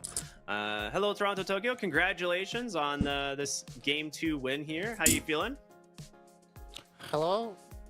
Feeling okay, as always. We will prepare. Good to hear. Good to hear. Can you hear me? Yeah, I can hear you. We can hear you. Okay, we will prepare for the next series. Yeah, okay. Okay, cool. T-Gov, you got a question for the lad? I'm gonna ask you the hardest question first.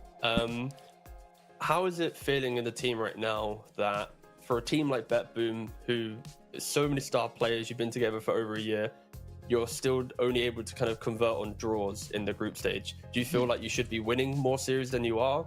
It's just like hurting you right now? What's your kind of feeling right now of your performance so far at Kuala Lumpur? I think it's kind of predictable for us because we didn't bootcamp for this tournament, and now we are just trying to find our game, getting better and better, just making some decisions. Hopefully we will play better. Yeah, right now we are not satisfied with our game play, but I think we will fix it. Okay, thank you. Amazing. So I gotta talk to you about game number 2 here, because this was a wild back and forth, but you guys managed to keep your composure. What was kind of like the turning point for you guys, or did you feel like you had confidence to like take this game the whole time? We had we was super confident, but maybe we was leading too much and did some impatient like moves, and then this game was hard because I don't know, their heroes are not weak under Ogre, like LG and risking without even items, 2 big items, there was hitting too hard. Yeah, but anyway, we just was playing our gameplay, just keep trying to find openings, and GPK played also good, and we won. Yeah. Beautiful. Thank you. So in the first game, when you were playing Undying, you opted to go for a pipe. I was just wondering, you then later bought a Ghost Scepter. Do you wish that you bought the Ghost Scepter earlier in that game so that you could like tank the Huskar or Lifestealer for your team and kind of open up the fights potentially?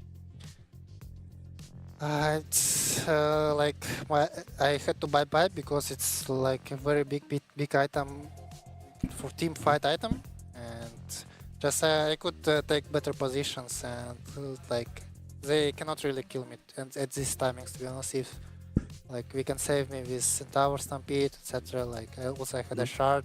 I see. So it was like a little bit few unlucky moments, to be honest. Yeah. Okay. Well, thank you. Fantastic. Well, I just want to say thank you for joining us, and of course, best of luck in your next series. Is there anything that you'd like to say before we let you go? No. Not really. I'm hungry.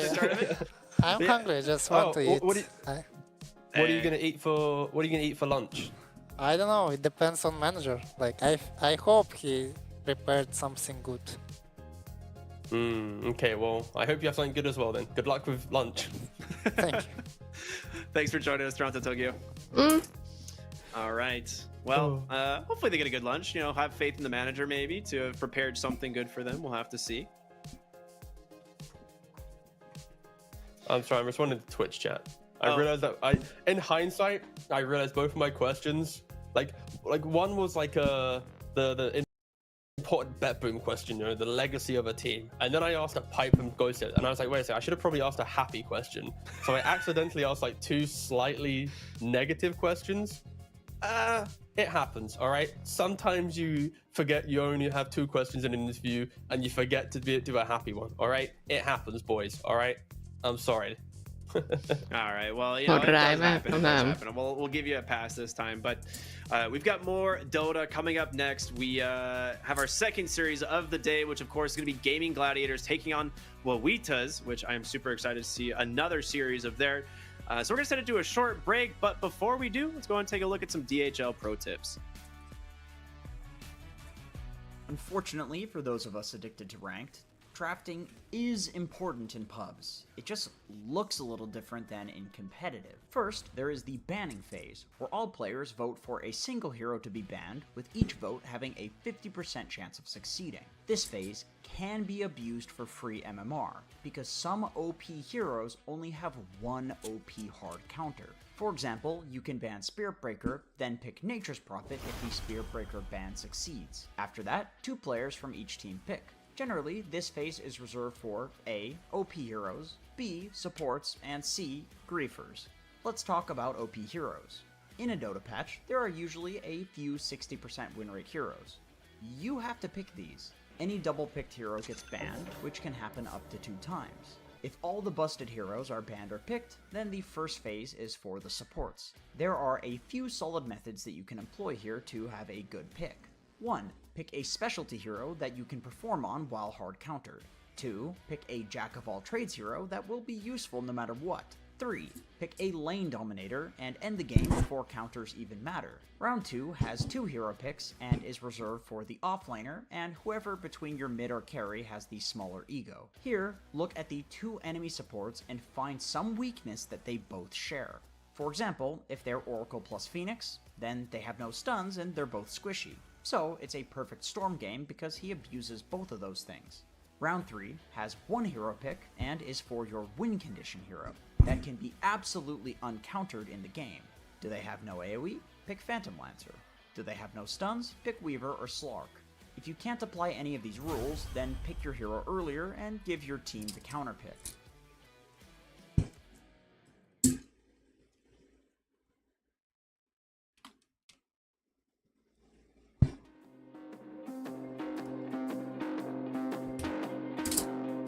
ไวจัง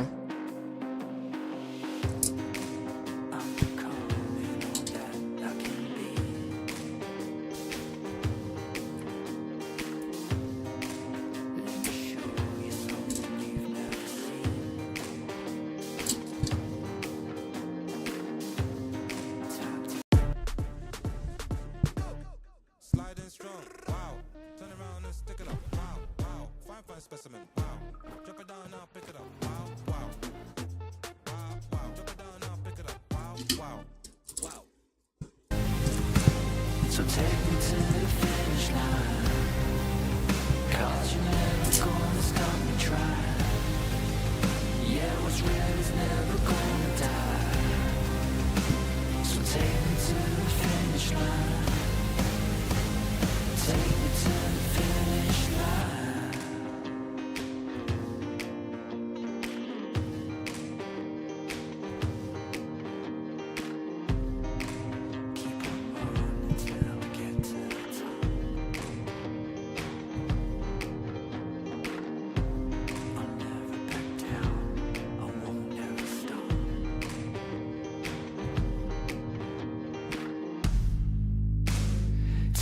to the finish line, 'cause you're never gonna stop me trying. What's real is never gonna die, so take me to the finish line, take me to the finish line.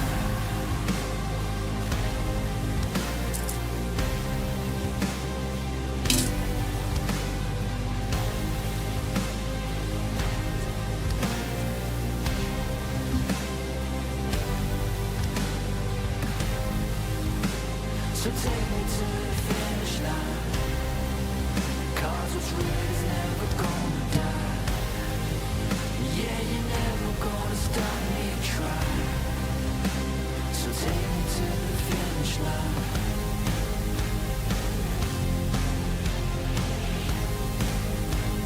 Take me to the finish line. Take me home.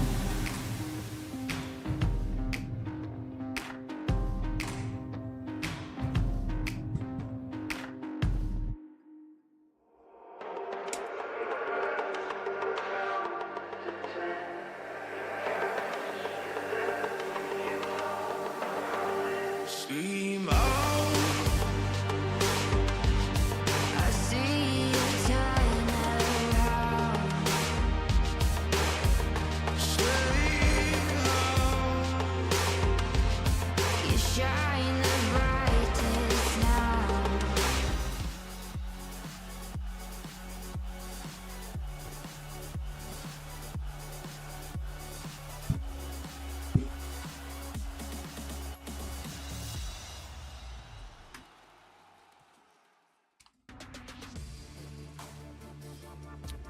Hello, everybody, and welcome back here to ESL 1 Kuala Lumpur. We are heading into the second series of today. It is group stage day number 2. I have messed that up every single time I've tried to say it. My name is Cryptic. I am here with T-Gov.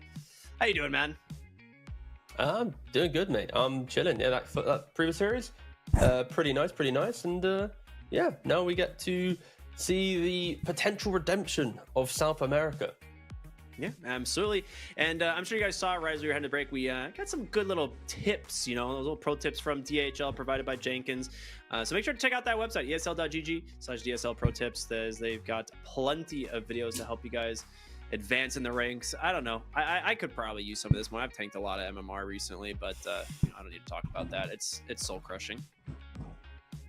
Yeah, I mean, okay, what's the MMR at nowadays anyway, boss? Are we looking good? Wait, what is it? What's your MMR at? Like, are we doing good right now? Are we not doing good? Are you playing ranked recently? A little bit here and there, but I mean, it's not great. We are down about 700 in the last month, so what can you do?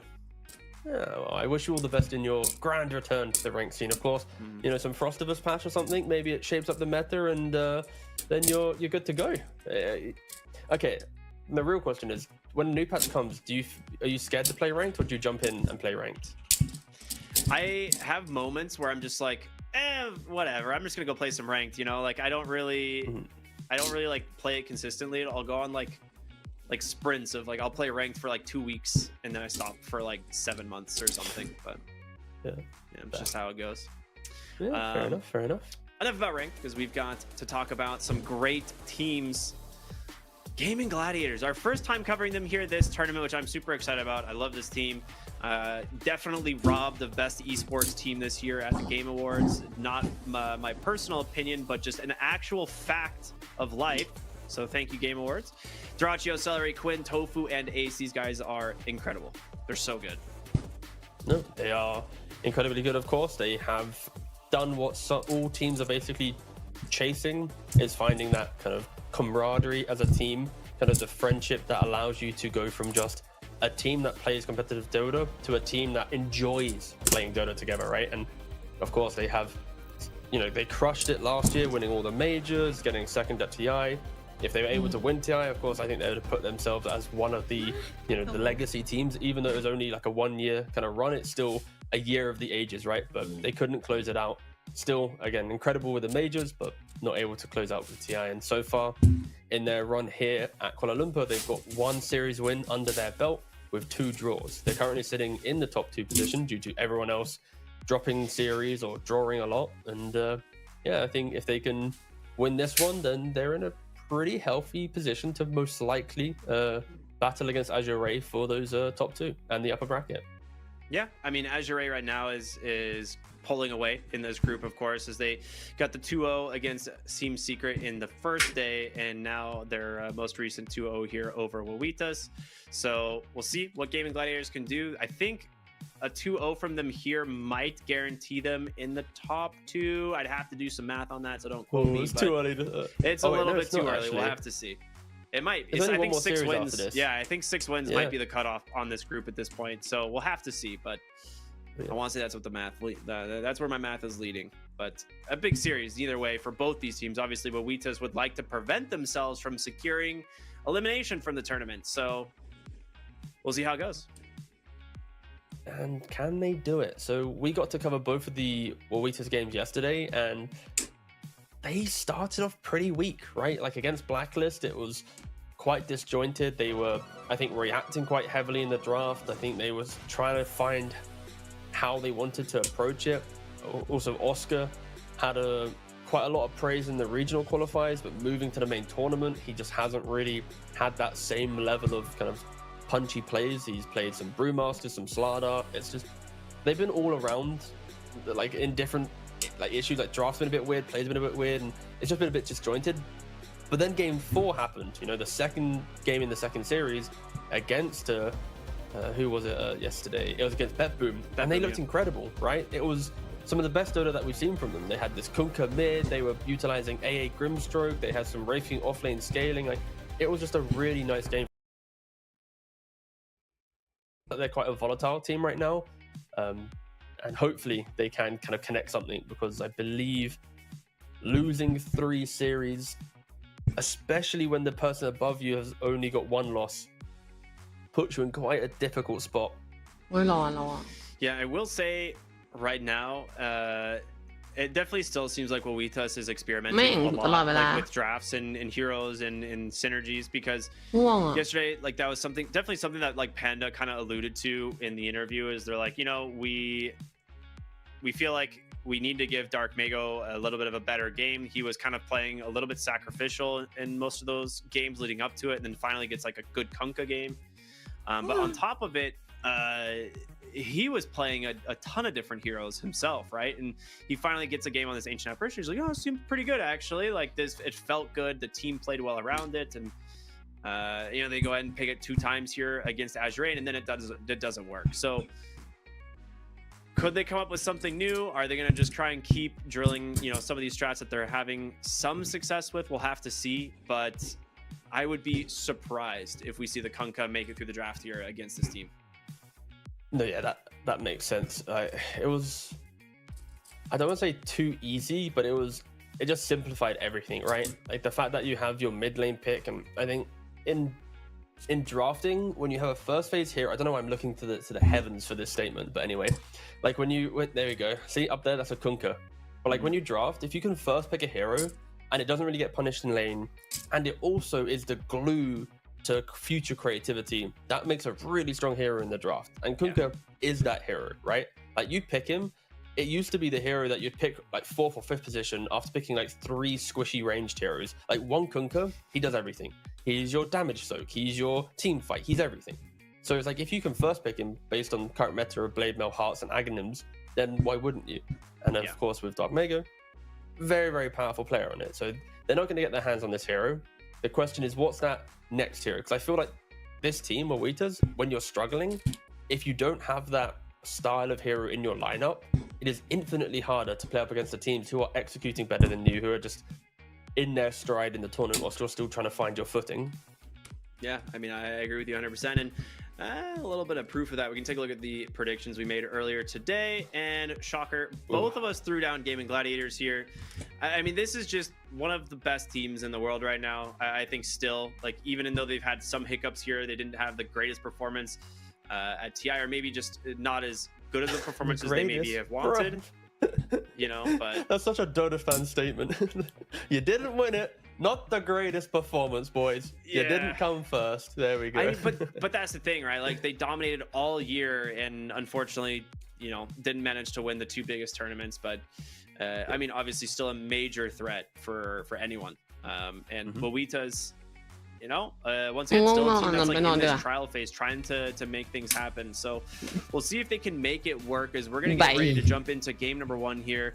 But before we do, we are going to go to a short break, so stay tuned, everyone. We'll see you in just a second. Bye.